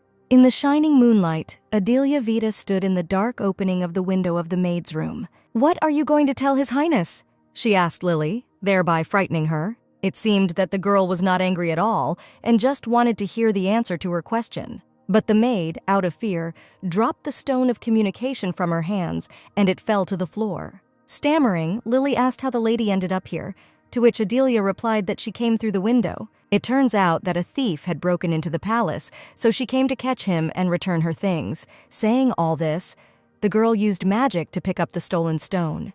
Taking the stone in her hands, she realized that Lily had never used it and probably didn't even understand with whom this stone allowed her to communicate. The maid did not understand what was happening. The lady continued that even if she understood, she would simply erase her memory. "Why did you need my communication stone?" she asked the girl. But when Lily couldn't say anything intelligible, she continued that it was obvious that she wanted to talk to the one he was set on. If this person had not been connected with the castle, she would have reported on her, said that she was in cahoots with suspicious individuals, and probably thought that having learned about this, Her Majesty would immediately abandon her. Lily realized that Adelia knew her plan, but if this girl had nothing to hide, she would not have entered her room through the window like that. Plucking up courage, she replied that the lady got here through the window, also at night, which means that this stone of communication is definitely here illegally, or she wants to harm His Highness. From such assumptions of the maid, Adelia only grinned. "As a maid of honor, I simply cannot close my eyes to this," Lily screamed. But it seems she has forgotten who made her maid of honor and whom she serves. Adelia did not understand whether she was naive or just stupid. Who would even think of sneaking an illegal stone of communication into the castle? Without permission, it simply would not have gotten here. Even peasant children know about this. Saying all this, Adelia slowly approached the girl, and finding herself close to her, noticed that since she believed that someone wanted to harm His Majesty, then she knew nothing at all about the Crown Prince. Meanwhile, in Prince Lucian's office, the head of the guard was on his knees reporting to the Crown Prince that his guest was missing. Dawn asked for forgiveness. He felt through the door that her energy had changed, and he knocked. "There was no one in the room," Lucian asked sternly. The guard's head hit his forehead on the floor, admitting that it was his fault and asking His Highness for forgiveness. Really, after everything that happened, she decided to just run away, the prince thought. The Dawn volunteered to immediately begin the search, but the prince stopped him, not seeing the need for it. He'll take care of it himself. "Lily Volt, you're the daughter of a count. You should probably know how the imperial family conducts business," Adelia remarked condescendingly, and her tone made the girl's heart skip a beat. If Adelia had been suspected of something, she would have been executed immediately, even if no evidence had been found. Realizing that she had made an irreparable mistake, Lily began to back away. Adelia continued that only one thing was really important right now, that this communication stone is completely legal. Lily Volt became more and more aware of her mistake. Was the stone really legal? Was the lady really not participating in a conspiracy against the imperial family? But she was so sure that someone was directing her. But if this is not so, then what has she done? When she had nowhere to retreat, Adelia slammed her palm against the wall in front of the girl's face and asked what would happen to her now, because she had made a big mistake. I wonder what will happen if she tells everyone that her communication stone was stolen. Perhaps the maid of honor will be lucky and get off with a light punishment after all. She is the Count's daughter. But what if she tells His Majesty personally about this? What do you think? Adelia asked, clasping the girl's throat with her hand. In that case, you can get out. The mistress's voice acquired a threatening tone. Please have mercy. Without hesitation, Lily fell to her knees in front of Adelia. But she only added that she should be grateful that she came to her secretly. Adelia materialized a recording spell. She has all the evidence of the girl's crime, so she can publicly punish her at any time. Lily bowed her head even lower and begged for mercy. She decided to steal from the palace. She'll be lucky if she only loses her arm. She herself knows that she could be locked in prison, or they might even be beheaded. Of course, the punishment does not have to be carried out in front of everyone. She can punish her herself if she wants. And do this until she gets tired of it, Adelia concluded, releasing magical power outward. The maid of honor clung to the mistress's dress, asking to forgive her. She did this out of her stupidity, but she is ready to do anything to be forgiven. Adelia looked with contempt at the Count's daughter groveling in front of her. Well, the rules in the palace are indeed sometimes too cruel, she reassured Lily, and she added that she should remain on probation for a week. And after that, she herself will ask to leave the maids of honor and leave the palace. And before the banquet takes place, Lily will have to drink tea with as many noble families as possible. Of course, I will think about my mistakes, the girl began to repent. But then the meaning of what the mistress said came to her, and she raised her head in surprise, asking if she had understood correctly. Adelia repeated that Lily would have to spread rumors about her, saying that the future crown princess dines with the imperial family every evening, that they are already talking about an imminent wedding, and that she has given Ruth Castle, which is now being restored. The girl was taken aback. What if this all turns out to be untrue? It won't turn out that way, Adelia said confidently. As long as you don't insult me and spoil the reputation of the imperial family, you have nothing to fear. At the end of their conversation, the lady asked if Lily could handle it, and she answered so confidently that she would do everything. In the eyes of the maid of honor, the future crown princess changed in an instant. The girl was fully confident that she would be executed or locked in prison if she were in her place. She would immediately run to tell the crown prince about what had happened, or she would have severely punished the thief herself. Don't tell anyone about what happened today, Adelia warned, returning to the window. If you spill the beans, I'll come up with another punishment. Having promised this, Lily thought with delight that she was so strong, but still spared her. Turning around, Adelia stepped out the open window, leaving Lily Volt alone with her thoughts. The lady is so generous and elegant. That's probably why she became the crown princess, the girl said into the void.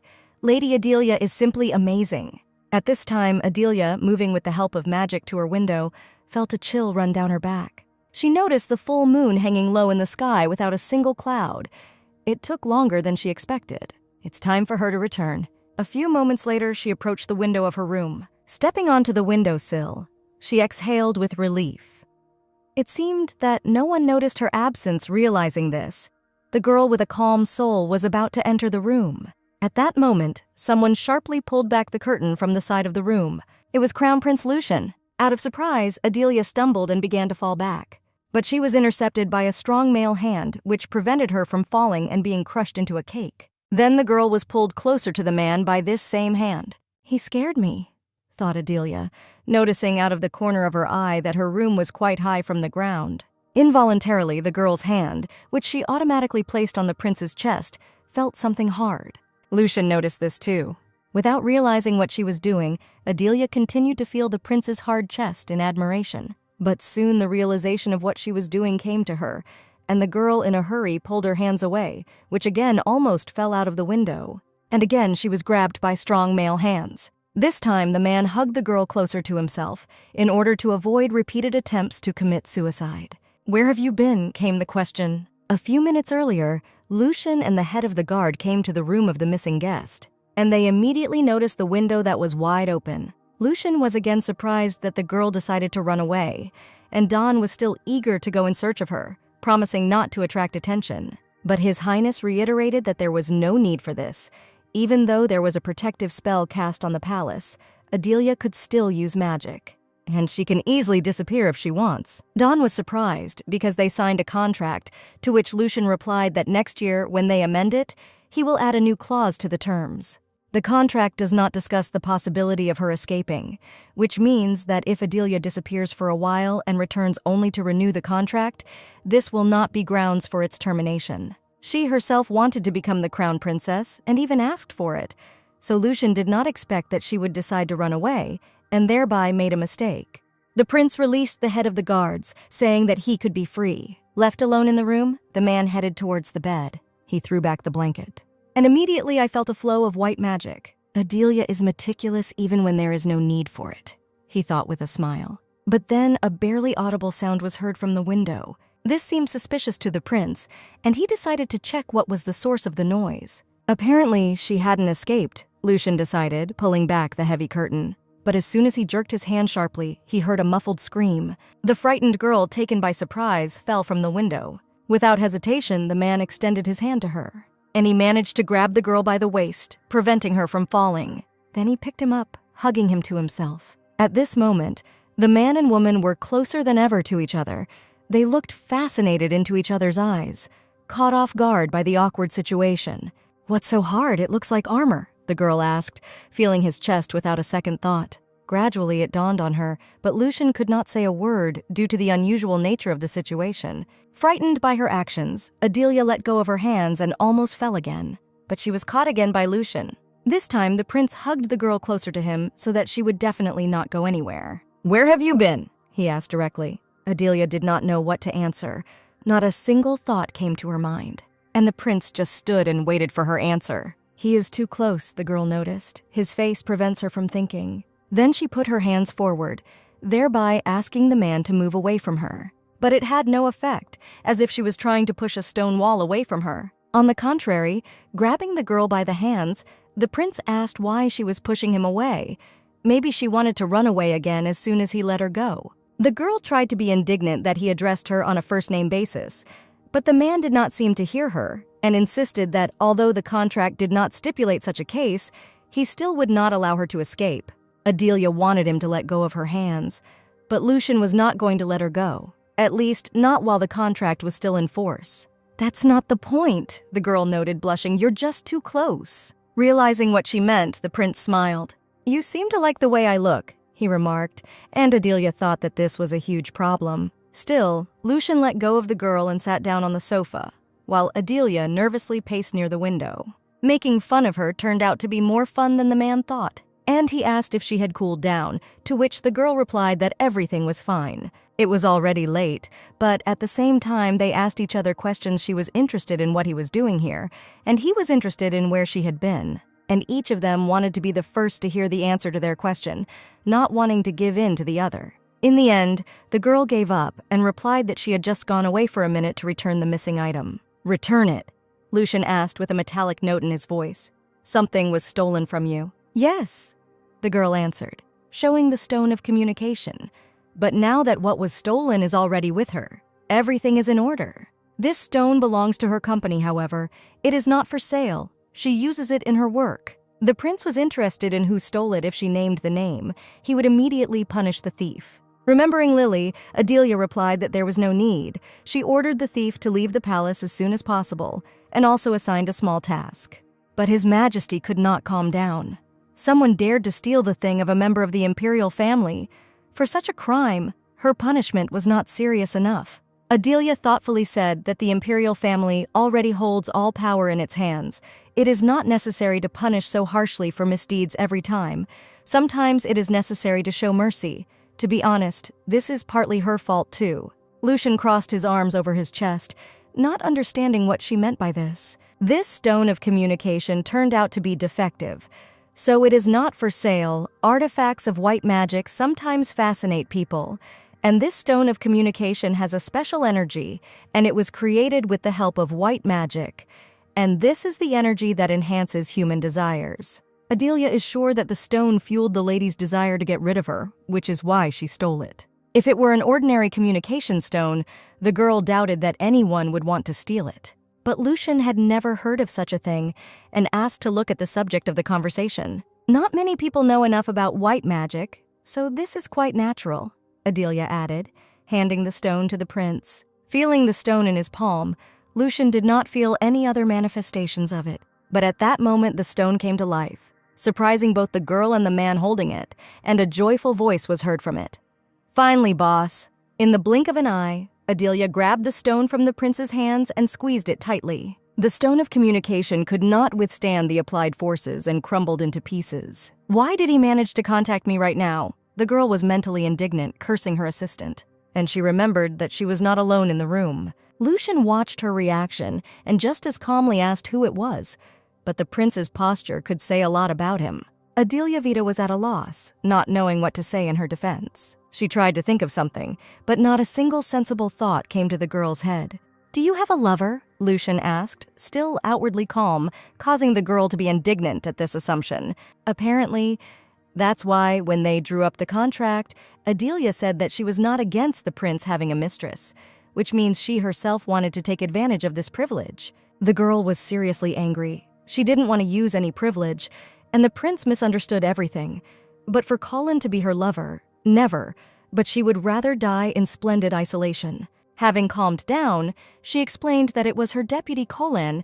She told him to contact her only at night, since she now lives in the palace, but he did it at the wrong time. "It was not stated in the contract that my bride is allowed to have a lover?" Lucian's voice sounded muffled. "Therefore, he is the only one with whom Adelia is allowed to be."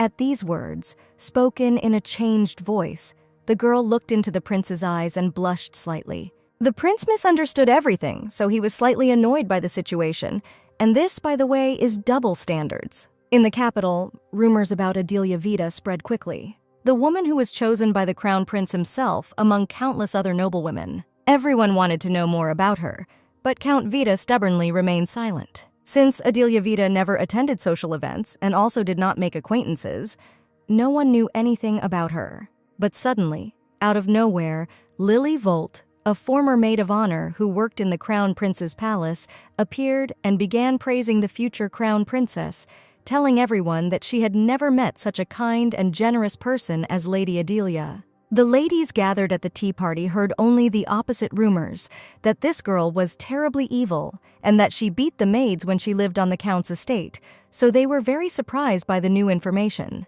Lily calmly asked who was spreading such rumors. After all, Lady Adelia, like a merciful angel, is ready to forgive any misdeeds of the servants, and she was even invited to dinner with the imperial family on the first day in the palace and was allowed to stay with them. That same night, the crown prince visited her chambers, the girl said in confidence, and the rest of the ladies were intensified by such a romantic story. The entire imperial family adores Lady Adelia, and considering how serious the emperor and crown prince are, they are feared and awed by most people. But Lady Adelia is not afraid at all. Lily even heard that the imperial family ordered that she be treated as if she were already the crown princess. Lobelia Vita was also present at this reception and listened to everything that Lady Volt said, experiencing unpleasant feelings. She immediately remembered how the imperial guard had appeared at their home and announced that he had come to pick up Lady Adelia on the orders of the crown prince, and that from now on this girl should be treated like a crown princess. And now, listening to Adelia being called part of the imperial family, Lobelia almost gritted her teeth with anger. "By the way, how did it happen that she and the prince were engaged?" someone asked, and Lily almost choked on her tea because she didn't know this. But quickly pulling herself together, the girl noticed that although she did not know all the details, she was sure that they were in love with each other. It was love at first sight. Mr. Crown Prince and the lady adore each other so much that they are thinking of skipping this red tape with the engagement and immediately having a wedding. And while those around her admired the charming story of life, just like that of the emperor and empress, Lobelia bit her nails with anger because she considered her sister a dummy and also spoiled. How did she manage to pull it all off? What did this cheap thing do? Lobelia was almost hysterical. One of the girls noticed Miss Lobelia and asked if Adelia was not her sister, which made the girl shudder nervously. "Unfortunately, my sister doesn't like me," she answered feignedly. "I didn't even say a word unless it was necessary." Such words surprised the lady. How could this be? After all, they were family and lived in the same estate. Taking on an innocent appearance, as if all this was very upsetting to her, Lobelia said that in fact, her sister went to the palace without warning anyone, and the girl sends her letters every day, but she never answered any of them. Perhaps she likes her new family so much that she has completely forgotten about the real one. Mistress Adelia would never do that, Lily said, placing the cup on the saucer with a loud sound. She is busy with business every day, the former maid of honor defended the lady. Lady Adelia is preparing for the upcoming banquet, learning the intricacies of becoming a real crown princess, and also studying the inner workings of the palace, and Lily is sure that she simply does not have time to answer letters. Lobelia smiled tightly, answering that it couldn't be that her sister didn't find a moment to write one single letter. In any case, she would see her at the upcoming banquet. And they will still see. She clenched her fists forcefully under the table. At the holiday, she will remind Adelia where she belongs. How dare this devil behave like this after she killed her own mother at birth? The days of preparation for the banquet went on as usual in the palace. Adelia sighed wearily. Why did they all, literally the entire imperial family, gather in her chambers? And they didn't even bother to come up with an excuse. Although it is obvious to the girl why they are here. Princess Ariana was enthusiastically drawing in her chambers. An hour ago, the princess came to her to eat desserts, and Adelia was delighted to treat the girl. Soon, Lawrence looked into the chambers. He heard that the baby was here and wanted to read with her, so he asked Adelia for permission to sit here too. A couple of minutes later, Lucian appeared and unconvincingly stated that he would like to discuss the stones of white magic, feigning surprise that Ariana was also here, which did not escape the girl's gaze. The last to burst into the chambers was the Emperor, who learned that his daughter was here, asking how dare Adelia appropriate her to herself. Of course, there is something to admire here, the girl thought, looking at the male part of the imperial family. But they've been coming to her like this for a week now. How can she work in such an environment? Ariana was drawing next to her, and the girl was sorting out papers that had no end in sight. In addition, she felt the gaze on her. What's wrong with them? Adelia mentally indignantly. These documents contain confidential information about her company. Stop looking here. They are not ordinary people. One glance is enough for them to remember the entire page, and the girl must not let her guard down. However, she really understands their feelings. How can you resist such cuteness as Princess Ariana? The girl finished drawing and asked if Adelia had writing materials. She wanted to write her a letter. The girl replied that there was everything she needed in the top drawer of the table and invited the princess to choose whatever she wanted. The little girl opened the box in anticipation. Everything is so beautiful, she said in admiration. But while examining the writing paper, the princess noticed something. The girl's heart sank from what she saw. How can this be? Ariana whispered barely audibly. She saw handwriting on one of the sheets of paper and realized that it was written in Korean. The girl was very scared and did not know what to do. She looked at Adelia in surprise. Can she ask her about this? The hands that were still holding the paper were shaking slightly. Barely audible, she called Adelia by name. These leaves are so beautiful. I'll take them. The girl specifically pointed to the leaf on which there was a Korean inscription. And Adelia realized that the princess had noticed them too. She herself didn't even know why she wrote it. The girl didn't think that the baby would see them, but since everything had already happened, she should have explained herself. But how can you do this while there are curious meerkats sitting in the room who realized that something unusual had happened? Clapping her hands as if she had just remembered, Adelia said that she had brought a new dress from her store for the princess and asked if she wanted to try it on. At first, the little girl did not understand what dresses she was talking about, but Adelia winked discreetly and added that she had ordered clothes especially for her, and the princess must have forgotten about it. Oh, that's right. I want to try it on right now. The girl understood what Adelia wanted, and she promised to bring it immediately. However, not one of the men in the room even moved, as if they had turned on the ignore mode. Then Adelia had to contact them directly. Flashing a smile, the girl apologized that she would have to interrupt their rest. But the princess wanted to try on a new dress, so could they leave them for a minute? There's a dressing room nearby. We'll wait here, the emperor said. In addition, the man's face lit up. If his daughter has a new dress, he wants to see it. In fact, I'm also planning to try on my outfit, the girl said, smiling even wider. I'm sorry, but you'll have to leave us. The emperor did not understand the reason and really did not want to do this. Adelia waited, still smiling. And yet the emperor, together with his youngest son, left the room, ordering them to be called as soon as they finished changing clothes. But the third man, as if nothing had happened, took a cup of tea from the saucer. When asked if His Highness was going to leave, Lucian replied no. Ariana is his sister, and Adelia is his fiancée, right? He asked. Nobles aren't supposed to change clothes in the same room unless they're related by blood or marriage. But in this case, he wouldn't be breaking etiquette if he stayed. But when the prince complacently said that he didn't mind if they changed clothes in the wardrobe, Adelia became seriously angry. "That's right," the girl remarked quietly. A very interesting thought came to her mind. "It's okay if he stays," and the girl began to untie the bow on her chest. They are engaged, after all, but Lucian was wary, understanding what she was driving at. Having finished with the bow, Adelia undid the top button of her blouse. "What are you doing?" the crown prince asked, blushing and turning away. The girl replied that she was undressing to take off her dress, and did not listen at all to the man's weak attempts to ask her to do this in the dressing room. She does not violate the rules of etiquette. He is her fiancé. Without another word, Lucian stood up and left the room, slamming the door in a hurry. "She's actually wearing 2 layers of clothing," Adelia giggled, pleased with the effect. Then she snapped her fingers. The room was enveloped in white magic. "This spell will not allow anyone to overhear them, so Ariana can relax. No one will know anything." Adelia suggested we talk in the dressing room. Having settled down in the dressing room, the princess did not dare to be the first to start a conversation. And at that time, Adelia thought that she never expected to get caught so quickly. And she wondered what she could tell her because she knows everything about her life, her past, her present, and even the future of the Princess of the Empire. It's not worth telling that this whole world is just a book, and she herself moved into this body. The girl was reborn and did not take over someone else's body like herself. No one in this world should know the truth, otherwise nothing good will come of it. "You also remember your past life, Your Highness?" Adelia asked, sitting down opposite.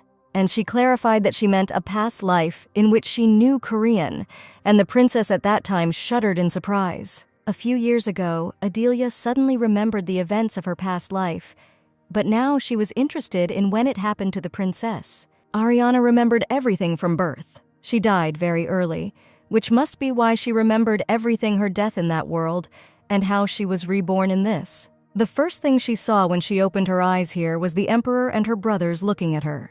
Growing up, the girl was always surrounded by the love of her family. It must have been hard for her to carry such a burden alone, Adelia noted understandingly. But the girl replied that, on the contrary, it was not difficult, unlike her previous life. In this one, she has a family. But she is scared, the princess curled up into a ball. It's scary that one day she will open her eyes and it will turn out that she has returned back, that all this is just a dream. Ariana is very happy here and doesn't want to go back to the way things were before. It was as if an unhappy little girl from a previous life was asking an unhappy adult woman what if they had to go back. Sometimes all this seems like an obsession to the princess. If this is just a dream, then she must return, but she cannot stand it. Tears flowed down the girl's cheeks. "You will never return there. This is not a dream. Then there will be no awakening either."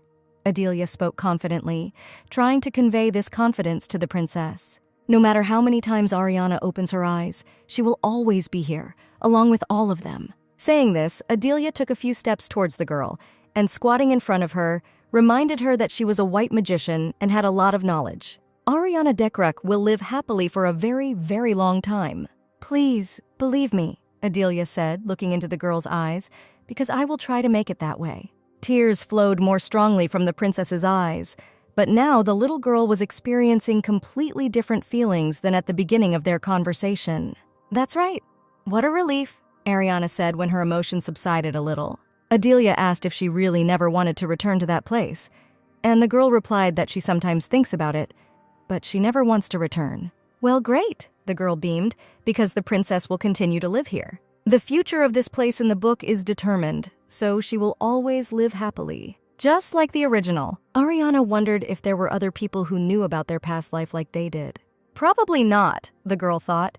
"You and I are a very rare case." Adelia has a very capable companion, a light keeper, whom she takes with her, and he says that he has never seen anything like it in his endless years. Adelia thought that it was unlikely that anyone else knew the original, since she was obsessed with this story.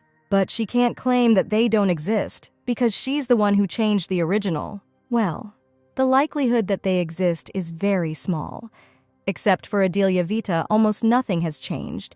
If there had been someone else, then the story would have gone completely differently. While Adelia was lost in her thoughts, the princess got up and approached her. shy and nervously rubbing her hands. The little girl was trying to say something. Sitting the girl on her lap, Adelia suggested that she wanted to keep their conversation a secret between the two of them. Of course, she wouldn't tell anyone, and Ariana looked at the girl gratefully. They sealed their secret with a pinky promise. The girl suffered enough in her past life. It was so hard for her, so now that everything has been resolved, it will be much easier. But Ariana added that all this is thanks to the fact that her dad and brothers love her. In fact, when she first opened her eyes, she was very surprised. Dad and brothers were so beautiful, and Adelia could imagine it. Their faces truly deserve admiration for their beauty. Both father and sons, all the men of the imperial family, are incredibly beautiful. Hugging the girl, the princess, laughing, said that it was the first time she had seen such beautiful people, and Adelia noticed that she was the most beautiful of all. After the conversation, the girl showed Ariana a hanger with new dresses. The girl's eyes shone with such beauty and the understanding that all these clothes were for her. Because of the conversation, they no longer have time for a long fitting. So the girl suggested starting with one dress, keeping it ready. The baby noticed that the expression on Adelia's face was the same as her dad's when he gives her a gift and waits. One by one, the princess tried on amazing dresses. A lot of time passed before the rack, previously hung with outfits, was empty. I'm tired. Ariana lay on the floor of the dressing room, exhausted. But Adelia still asked the girl to get up and look in the mirror again. And she really liked what the princess saw there, which she immediately reported. And she was so grateful to Adelia that she rushed to hug her, but it was time to show His Majesty the outfits. The emperor and his youngest son waited impatiently for the female half of the family to leave the chambers, indignant that they had been there for so long, as if they were sewing these dresses from scratch. At the same moment, the doors opened, causing the men to freeze in amazement. Dad, brother, a happy and beautiful Ariana ran out to them. His Majesty immediately picked up his princess, admiring how this dress suited her. Lawrence also called her a beauty with a smile. The emperor wanted to immediately call an artist to paint a huge picture and place it on the stairs of the main castle, in addition to the already countless portraits of the adored princess. A small picture can be placed inside the pendant. Lawrence and the emperor offered many more options for where Ariana's portrait could be placed, but Adelia almost didn't listen to them, admiring the beauty of the baby depicted in the paintings, of which there were countless numbers hung around the palace. This is a real family. Let the princess always smile like that, and Adelia will definitely do everything to make her happy. Hugging his daughter, His Highness simultaneously examined the new dress, noting that the quality of Eileen's clothes was very high. The girl explained that she had brought several outfits for the princess. As expected, they all suited her perfectly. "Bring other outfits here. You need to capture her portrait," the emperor ordered, not paying attention to his daughter's objections to the paintings. Someone gently touched Adelia's sleeve, drawing her attention. Lawrence, with a rather sad face, asked if there was anything there for him, not that he needed outfits. Adelia thought with regret that she had taken outfits only for the princess, but promised to take outfits for the prince next time. The boy did not expect this. A little ashamed of asking for it, Lawrence tried to say that there was no need to do this. But his whole appearance spoke of the opposite, and Ariana and Adelia noticed this. And noticing, she laughed in unison. It was an unforgettable atmosphere of friendliness and love. "Now is not even training time, but he is constantly on the parade ground," Adelia stated thoughtfully. "Perhaps something is bothering His Highness," she asked Ariana. But she immediately added that as soon as he saw such a beautiful princess, his worries would immediately disappear, and the little girl wanted to find her older brother as soon as possible. But as soon as Adelia noticed the crown prince, her surprise knew no bounds. "Something incredible happened while I was crying. Prince Lucian literally flew with his sword at the ready, and the girl realized that he was destroying magic by force. Can he really do that? Is he really such a person? So many questions and so few answers." During a break, Lucian turned around and noticed the observers. The princess happily greeted her brother. "Brother, you were so cool!" The little girl rushed into his arms. But Lucian seemed to freeze, staring wide-eyed at Adelia. Ariana tried to tell her brother about the new dresses, but stopped short, because the prince turned around and, without saying a word, left, dumbfounding both his sister and Adelia with his behavior. Out of embarrassment, Lucian literally could not look at the girl and was forced to leave. "He just ignored our princess." Adelia couldn't think straight from shock. What's wrong with him all of a sudden? This man couldn't just walk past his sister where she had done something wrong, and the little girl herself was noticeably upset. Was he really so surprised by the beauty of the princess? Adelia thought. He quickly entered the room, forcefully slamming the door behind him. It was the first time in his life that Lucian had experienced such embarrassing feelings. The memory kept coming back to how the girl unbuttoned her buttons, intending to change clothes in front of him. Then, for the first time, he became embarrassed and was forced to turn away. She's not a child, the man felt unbearably hot. He walked nervously from side to side, remembering all her words. What does it mean? She takes off her things to undress, and it was said in such a tone. I'm taking off things. It was as if a record had stuck in his thoughts. Lucian couldn't think of anything else. Has he gone crazy? Really out of his mind? A heavy fist fell on the table. Why I ran away from there? The man no longer understood anything. Suddenly, the door suddenly opened, as if someone had opened it with their foot, and the prince looked around in confusion, not expecting anyone. It was Princess Ariana, and she looked a little unusual. I hate you, brother, the girl screamed from the doorway. Don't pretend anymore that we know each other. And she quickly ran away. Lucian was literally petrified, not understanding what it was just now. The library occupied a huge hall in a remote part of the palace. Adelia was interested in the Book of Spells, which is why she came to the library. Ariana was very offended by her older brother and ignored him, although Lucian tried in every possible way to appease her with gifts and even asked for forgiveness on his knees. She, of course, feels sorry for the princess, but thanks to this, the girl can finally spend time alone. Kai found some mana stones, so it's time to make some artifacts. Having found the right shelf, Adelia was surprised she was told that the necessary book was somewhere here. Are these all books related to artifacts? After studying this huge number of books for a long time, Adelia finally got a headache. No matter how hard she searches, none of this looks like healing water. Sometimes there are murders and kidnappings in the Empire. Where the hell are they treated? If the story develops as in the original, then it will have a happy ending. But the problem is that the process itself is not a happy one. In addition, she has already become a change in the original, so now she does not know what will happen. You will have to create artifacts, taking into account the future of each of them. And yet now the girl decided to rest a little, and her gaze fell on a large number of books around. If you think about it this way, they say that there is a lot of forbidden literature in the Imperial Library. Could there be something about obsession here? Adelia stood up and slowly walked around the entire hall. Around one of the turns, she discovered a small, dark nook. There on the rack, there were books all with covers in red tones. Taking one of them, Adelia froze in surprise. Why the Lady Gave the Night White Bread, The Duke's Secret Hobby, Day and Night with the Archduke, all books had similar ambiguous titles. And the girl embarrassedly realized that the forbidden books, which had been kept for many generations, were pornographic. She noticed a book with a very intriguing title, The Emperor on the Empress's Leash. Adelia took it in her hands and began to read. Imagination helpfully drew pictures of the stories being described. One is more frank than the other. The girl experienced very conflicting feelings, but she still closed the book, deciding that that was enough for today. They keep such nice things just for themselves, and she thought with admiration that she should come here more often. The next day, Adelia and Princess Ariana walked through the garden. The little girl was interested in why the girl had been so busy lately. Always when she comes to see her, Adelia is not there, and she's so bored the girl was indignant. The girl apologized lately she had been overwhelmed with work, so she spent all her time in the library. And also, she makes gifts for the princess and members of the imperial family, which Ariana was very surprised by because she already receives gifts from Adelia every day. But the girl stroked the baby's head and asked her to just accept them. Living like this is a huge task for a princess. A strand of pink hair slipped into Adelia's hands. Then and now, she added. Then the girl invited the princess to walk a little more and then have a snack in the gazebo in the garden, to which the girl happily agreed.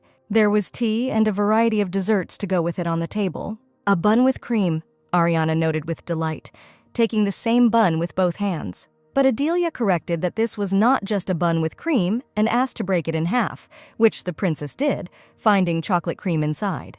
The little princess, devouring a delicious bun, looked like a squirrel, and Adelia invited her to try it with strawberries, since now they are in season, so they are sweet and very tasty. I love not just strawberries, but strawberry tart, the girl said dreamily. But Adelia objected that the princess was still growing, so she needed to eat a lot of fruit. and she handed the girl a strawberry on a fork, asking her to open her mouth. The girls had fun in the garden, and guards stood around. Suddenly, the atmosphere changed, and a bright flash cut through the air. Adelia was the first to sense danger. An arrow was approaching them at great speed, and she was aiming straight at Princess Ariana. The guards immediately took out their weapons, ready to protect the members of the imperial family.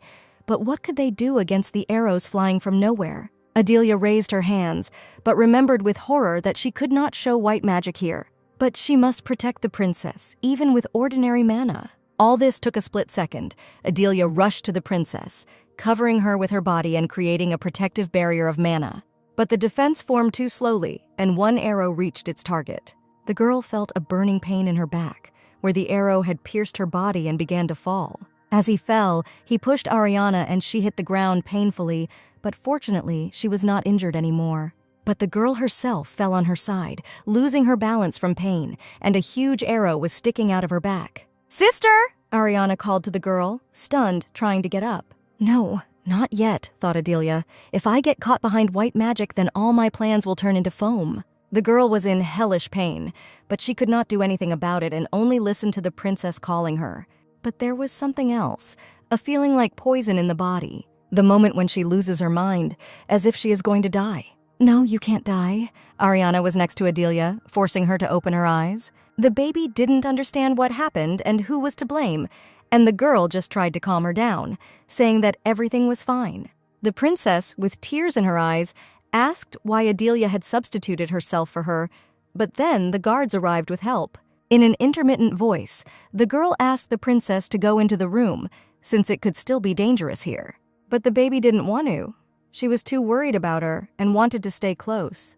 Without listening to the girl, Adelia used a magic spell, instantly transporting her, right in front of the amazed guards, to the palace. Then she asked the guards to help her pull out the arrow. The girl was already on the verge of losing consciousness, and the guards still hesitated and did not want to pull out the arrow, since she might die from bleeding.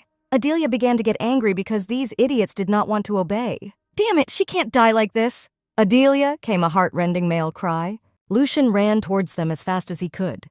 He was very tired from running, but it was also clear that he was very worried about her, and the girl was even glad to see him. But then her gaze grew dim, and she lost consciousness. The prince managed to catch her and tried to bring her to consciousness. Anger rose in the man's soul who dared to so brazenly attack a member of the imperial family. Opening her eyes, the girl noticed his expression and was surprised that he could be like that. While holding the girl to himself, Lucian accidentally touched an arrow protruding from her back, causing her to scream, experiencing pain piercing her body. "Why are you so stupid?" The man was indignant. "You were going to endure it to the limit." Barely audible, Adelia asked him to get her out quickly. Lucian noticed her gaze and realized that she was speaking deliberately and seriously. He clenched his teeth, preparing for his next action. He firmly grabbed the arrow by the protruding end and pulled it out with force. The girl let out a heart-rending cry of pain, and then she went limp in his arms with relief. The prince was afraid to move, lest he hurt her again. Adelia, having gotten rid of the poisoned arrow, finally decided to use white magic to stop the bleeding. Lucian looked at her with bated breath. Then he turned his gaze to the arrow. It was a killing arrow, but something else caught his attention. The arrowhead was coated with poison. The man's hands trembled with anger, and this was also supplemented by a tingling sensation from poison. He resolutely picked the girl up in his arms, intending to carry her to the palace. "Take the arrow," he ordered the guards, and for some time he ordered the frightened guards to be more careful, and in addition, to wait for the cleaners. Who could have done this so brazenly in the imperial palace? The prince thought furiously. He carried the weakened girl to her chambers. "He will definitely catch you and take revenge twice, no, 10 times stronger." Soon they found themselves in Adelia's room. The maids were horrified when His Majesty brought the wounded lady into the room. They immediately began to worry loudly, which only made Adelia wince.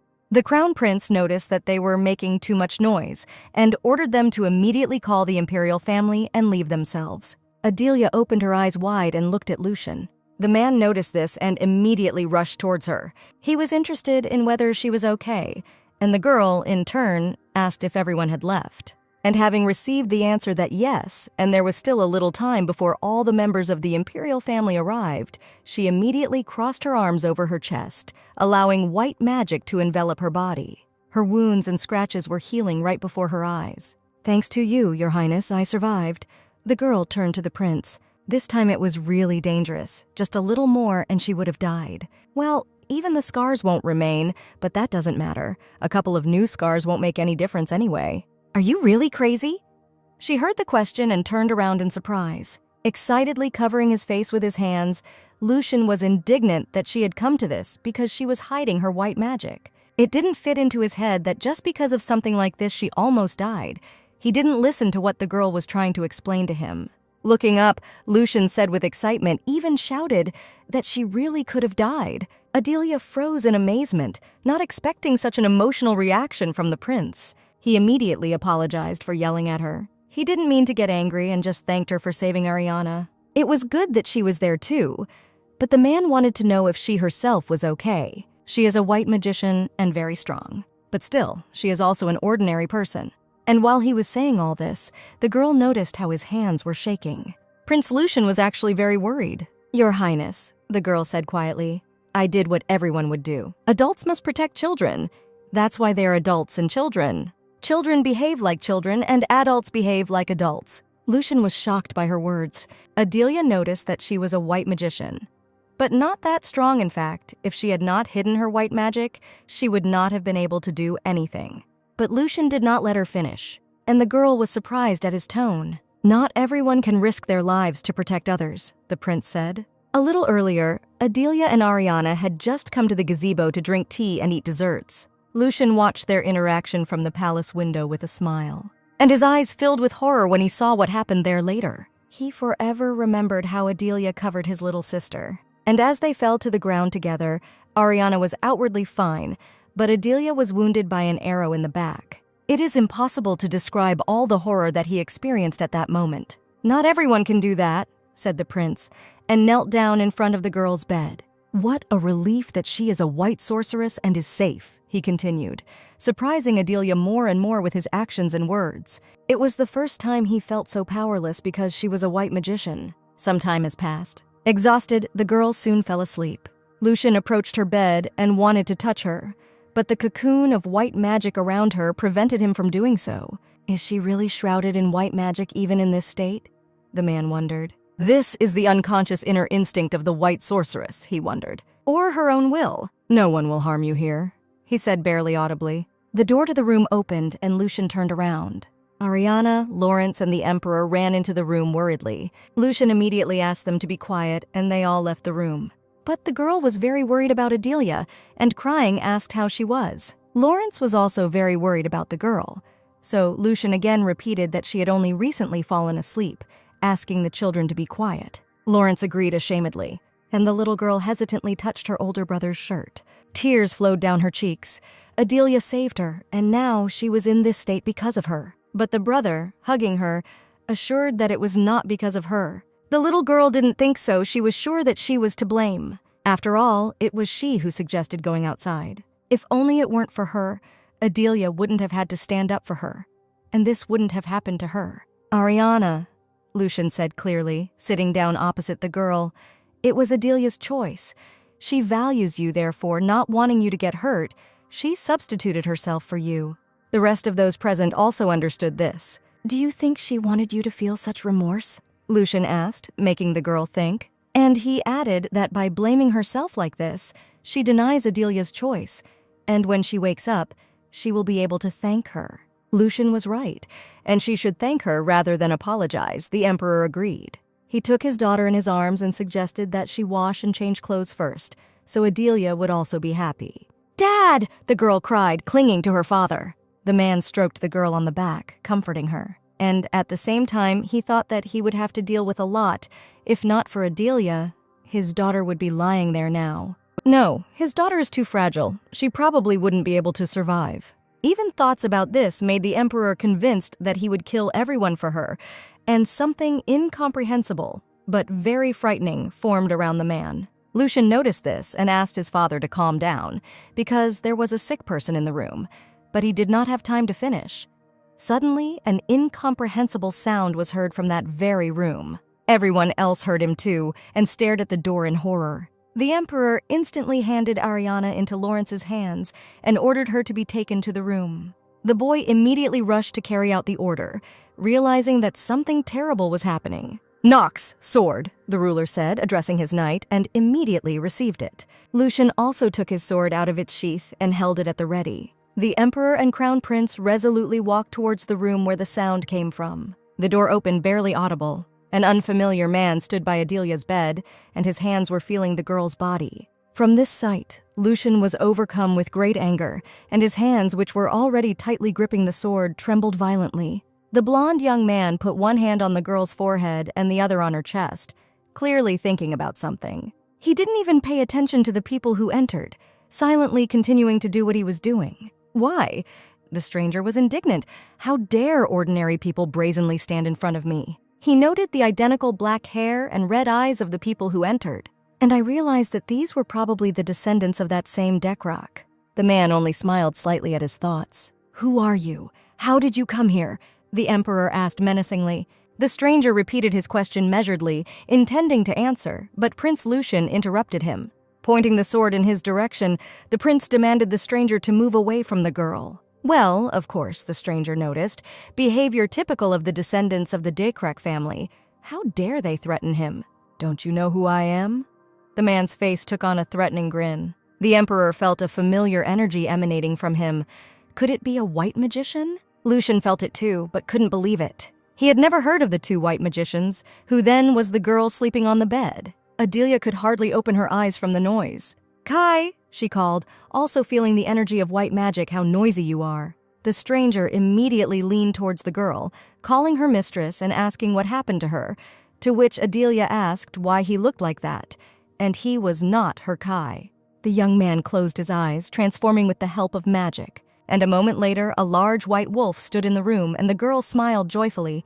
Now this is her Kai. She tried to tell her that she had recently encountered a strange force, but the guard leaned his forehead against her and asked her not to talk. A warm golden glow grew between the girl and the wolf. Kai independently saw everything that happened to her, the flying arrow, and how she covered the little girl with her body. And what he saw excited him greatly. She would not have been able to defend herself.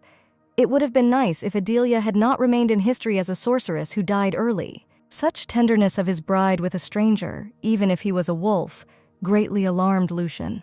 "You are the keeper of the light?" the prince asked, having guessed, and the wolf confirmed. "Get away from Adelia!" Lucian's voice sounded threatening, as did the sight of the sword in his hand, but this did not frighten the guard.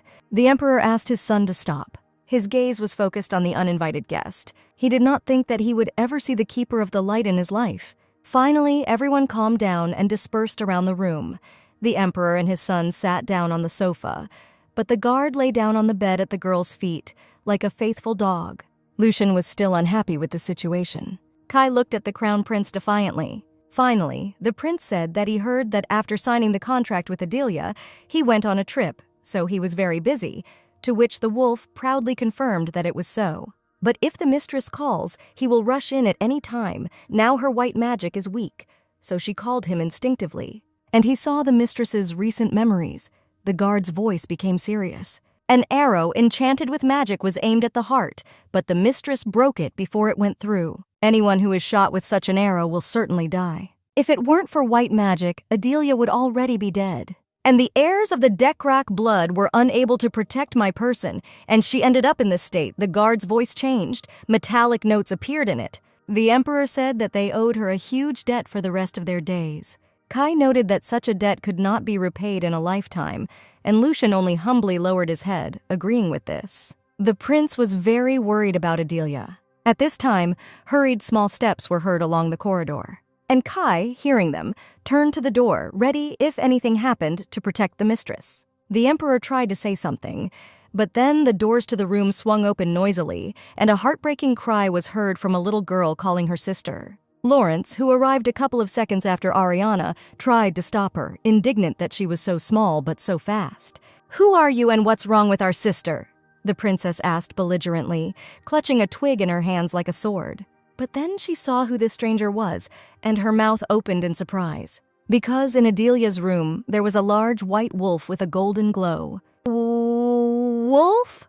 the children said with horror at the same time. And at that time, Kai looked at them carefully, because the girl was definitely different from the others in some way. "You are also from the Dekra clan," he said, and Ariana shuddered in surprise. But this baby also has 2 names, the guard realized. He was sure that Adelia's case was the first and the last. Besides, even if they are similar in some ways, they are completely different. "You are an incredible person, just like your owner," he approached the frightened girl. And Ariana asked if he was the keeper of the light that her sister was talking about, and the wolf nodded in the affirmative. And then something happened that made the girl petrify.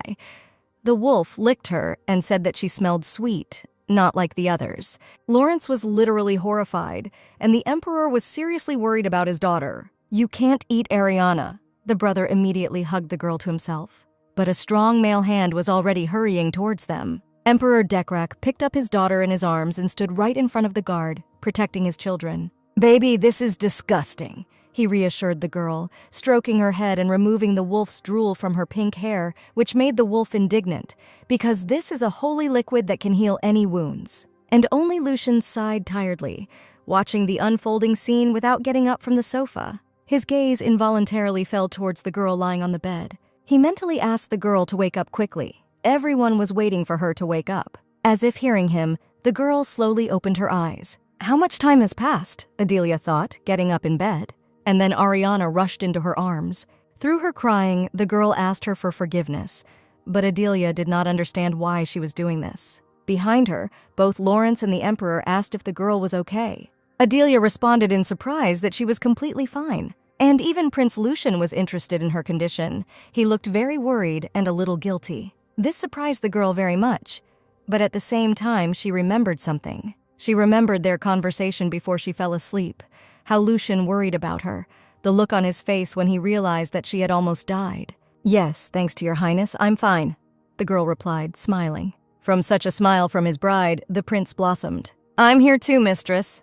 Kai appeared from under the ground nearby, which surprised the girl, but immediately explained that she called him herself. Ariana was still pouring tears into the girl's blanket, asking for forgiveness for what happened. But she remembered her older brother's words that by blaming herself, she was denying Adelia's choice. "Thank you, sister," the girl said, without raising her head. Adelia breathed a sigh of relief. She is glad that the princess is safe. The princess's brothers and the emperor were also relieved that everything ended well and that the little girl stopped blaming herself. The girl stroked the baby's head, reassuring her that everything was okay. But then I began to wonder if everything was really all right. If not for her, Ariana would likely be dead, or even more likely injured so seriously that her life would be in danger. Did something so dangerous happen when she read this story? No, if such a serious incident happened, it could not help but appear in the original work. Then is it really because of her? Is it really she who changed the course of history? The only thing that changed from the original was her, and whether her presence affected the original story enough to change it. Suddenly, someone's warm hand fell on her head. It was Lucian who became concerned that the girl's face was pale and decided to check her temperature while asking if she had any pain. Adelia smiled and answered in the negative, and immediately asked if they had caught the criminal. But the criminal had not yet been caught. He disappeared without leaving a trace. "Now this cannot be changed," the girl thought, stroking the princess, "and all that remains for her is to make sure that the ending will be happy. For her part, she will do whatever is required." The day of the long-awaited banquet has arrived. The ladies gossiped that Lady Vita, the bride of the crown prince, was supposed to appear today. And it seems that the rumors turned out to be true usually. A place next to the imperial family is not prepared for those who are engaged. But today, there were 4 thrones in the usual place. It seems that the crown prince's wedding will be announced today. It must be true that they are so passionately in love with each other that they skipped the engagement ceremony and got married straight away. It seems so romantic, but at the same time, there were rumors that the bride was so weak that she could not even go outside. The girls did not stop gossiping, revealing more and more new details, such as rumors that she was a sorceress, and among the nobles there were few such daughters, and the purpose of this marriage was to mix the blood of a rare sorceress with the imperial family, and most likely, after the appearance of an heir, she would be kicked out. Colin, who overheard these conversations, thought with a grin that the head had many enemies, but no matter how hard they tried to bring her down, they would not even come close to her feet. After a short time, Colin spoke with the head using the communication stone, and the girl was surprised that he had already prepared everything. The assistant added that the head should just come, and she thanked him. Soon, Prince Lucian joined Adelia. Sitting down next to the bride on the sofa, he asked where her deputy was, to which Adelia replied that he had decided to check out the banquet hall and assess the atmosphere inside. The girl noticed that the crown prince was using the artifact that she gave him. Touching the brooch on his collar, Lucian noticed that this decoration was created by the white magician himself. They say that even His Majesty the Emperor and Lawrence do not know how to separate it from the body. Adelia replied that it took a long time to perform protective magic, cleansing magic, and restoration magic, but she was proud of her work. If you press the spinel, the magic of invisibility will be activated, and no one will be able to detect it. This will be useful for hiding magical or physical presence when the light of the stone goes out. It will need to recharge its magical power again, so it will have to come to her. At the last words of the girl, Lucian thought and embarrassedly asked how often this should be done. Depends on the use, Adelia answered. The magical power of the artifact will be practically used if you use the power twice in danger of life, or use special magic 3 times. If you don't use anything, it will last for about 3 months. But the girl didn't finish, as she paid attention to the prince's condition. "You're blushing, something hurts," the girl asked him, and Lucian hastened to answer in the negative but carefully looked away. Adelia sincerely did not understand what was happening to him. Plucking up courage, the prince asked if she knew about the rumors that were circulating in social circles, those rumors that she had spread using an errant maid, that they were passionately in love. And the girl confirmed, adding that today they should become true, to which Lucian was very surprised, blushing even more. Adelia explained that all he needed was to be close to her. If the crown prince approached her first, then everyone would believe the rumors. "But if it's too difficult, say right away that you don't want to," the girl added, but stopped short when she heard the prince's words. Without looking at the girl, Lucian agreed to try to pretend to be in love, and he added that they should practice, which made Adelia surprised. "Call me by name." Lucian looked into the girl's eyes and gently touched her cheek with his hand. Adelia's heart skipped a beat. She was ready to say his name, but the Emperor and Lawrence entered the room and froze, stunned by what they saw. The ruler immediately closed his youngest son's eyes and noticed that they seemed to have disturbed them, and if they needed more time, then let them come later. Then they left as if nothing had happened, not paying attention to the girl's indignation that they had come too early. A few minutes later, the entire imperial family, with the exception of Princess Ariana, headed to the banquet hall. "Ready?" Lucian asked the girl, holding out his hand to her. "Ready," Adelia smiled sweetly. As soon as the heavy door to the banquet hall opened, the herald announced His Majesty the Emperor, His Royal Highness the Crown Prince, His Royal Highness the Prince, and Lady Adelia Vita had arrived. Surprised whispers immediately swept through the hall as to whether this was the same Lady Vita, and she entered along with His Majesty. "It looks like there really is a new crown princess about to appear." Ladies and gentlemen wondered why she had never appeared in social circles before, because she was indeed very beautiful. Colin listened carefully and with incredible pride to people's conversations about how the head and the prince were truly a beautiful couple. "Bless the bright sun of the empire," the guests said in unison as the entire imperial family took their seats. "As everyone knows," the emperor began, "the Festival of Abundance is a banquet in honor of the Harvest Festival. Representatives of leading companies from all over the country are also present at the banquet," the ruler continued. But the eyes of all those present were not directed at him. Adelia also noticed this, and was worried that, at this rate, they would soon see a hole in her, to which the prince remarked with a chuckle that, since even such looks could burn through her, then she should give up her position as a white magician. The girl did not answer, but her gaze was very stern, which only aroused the amusement of Lucian, who noticed that her eyes were terribly scary. For the first time in 7 years, the number of seats next to the emperor had increased, and everyone was trying to take it, so she could well be proud to be sitting here, and Adelia understood this very well, although it was uncomfortable. "All they can do is just look at her." The crown prince smiled softly, and he asked the girl to look into the hall, which she did. "It seems they are about to go crazy, asking a lot of questions." "Do you think they want to bite you?" Lucian asked playfully. "No, I'd rather take them," the girl said, looking down and smiling slightly. The prince was very pleased with her answer and smiled softly. The guests watching the ruling family could not help but notice this smile, and were quite shocked by it. They could not believe their eyes. The emperor finished his speech and invited the guests to enjoy the banquet. The feast went on as usual. People communicated and established social contacts. After some time, Adelia expressed a desire to go down to the hall. "Little sister, try hard, don't be scared." Lawrence immediately decided to cheer up the girl, but she asked them not to worry about her.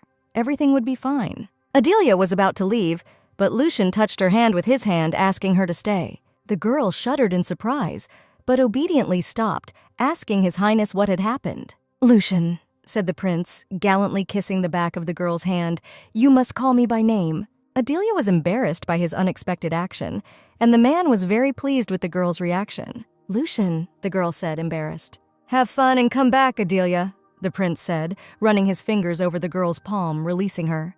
And Adelia hurried to continue her journey. But the girl's face was filled with embarrassment, and her heart was pounding wildly from what had just happened between them. Lily Volt was chatting with her friend at a banquet when she saw a girl coming down to them. "Lady Adelia!" she exclaimed joyfully. Adelia, although surprised, was still glad to see a familiar face, and asked how Lily was doing.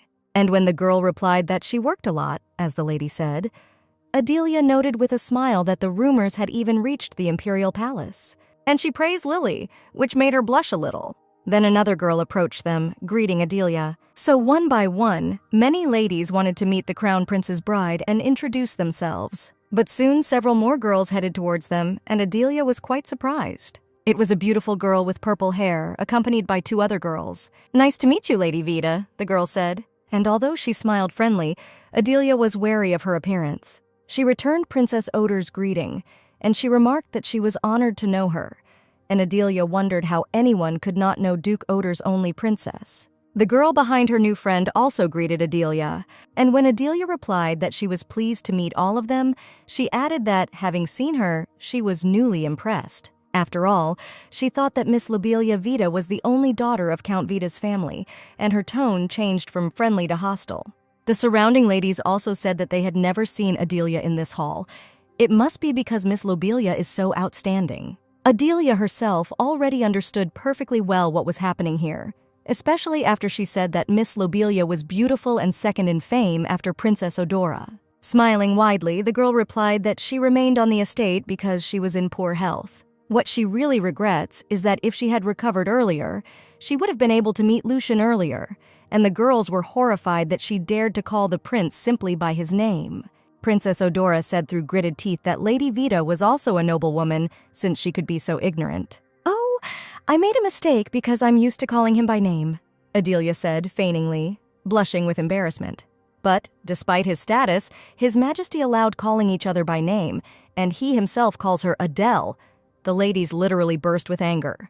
Trying to behave herself, Princess Odora said that she heard that she and the prince met for the first time at the prom. It was amazing. Usually, it is difficult to get close to him so quickly. Moreover, who they are talking about is the crown prince. His Majesty was never interested in women, and he almost did not communicate with other nobles. Much less, he never had lovers. This is true, Adelia noted, but human relationships are timeless and defy any explanation, especially when it comes to relationships between a man and a woman. Isn't it so? Adelia asked innocently, watching her interlocutor's face distort with anger.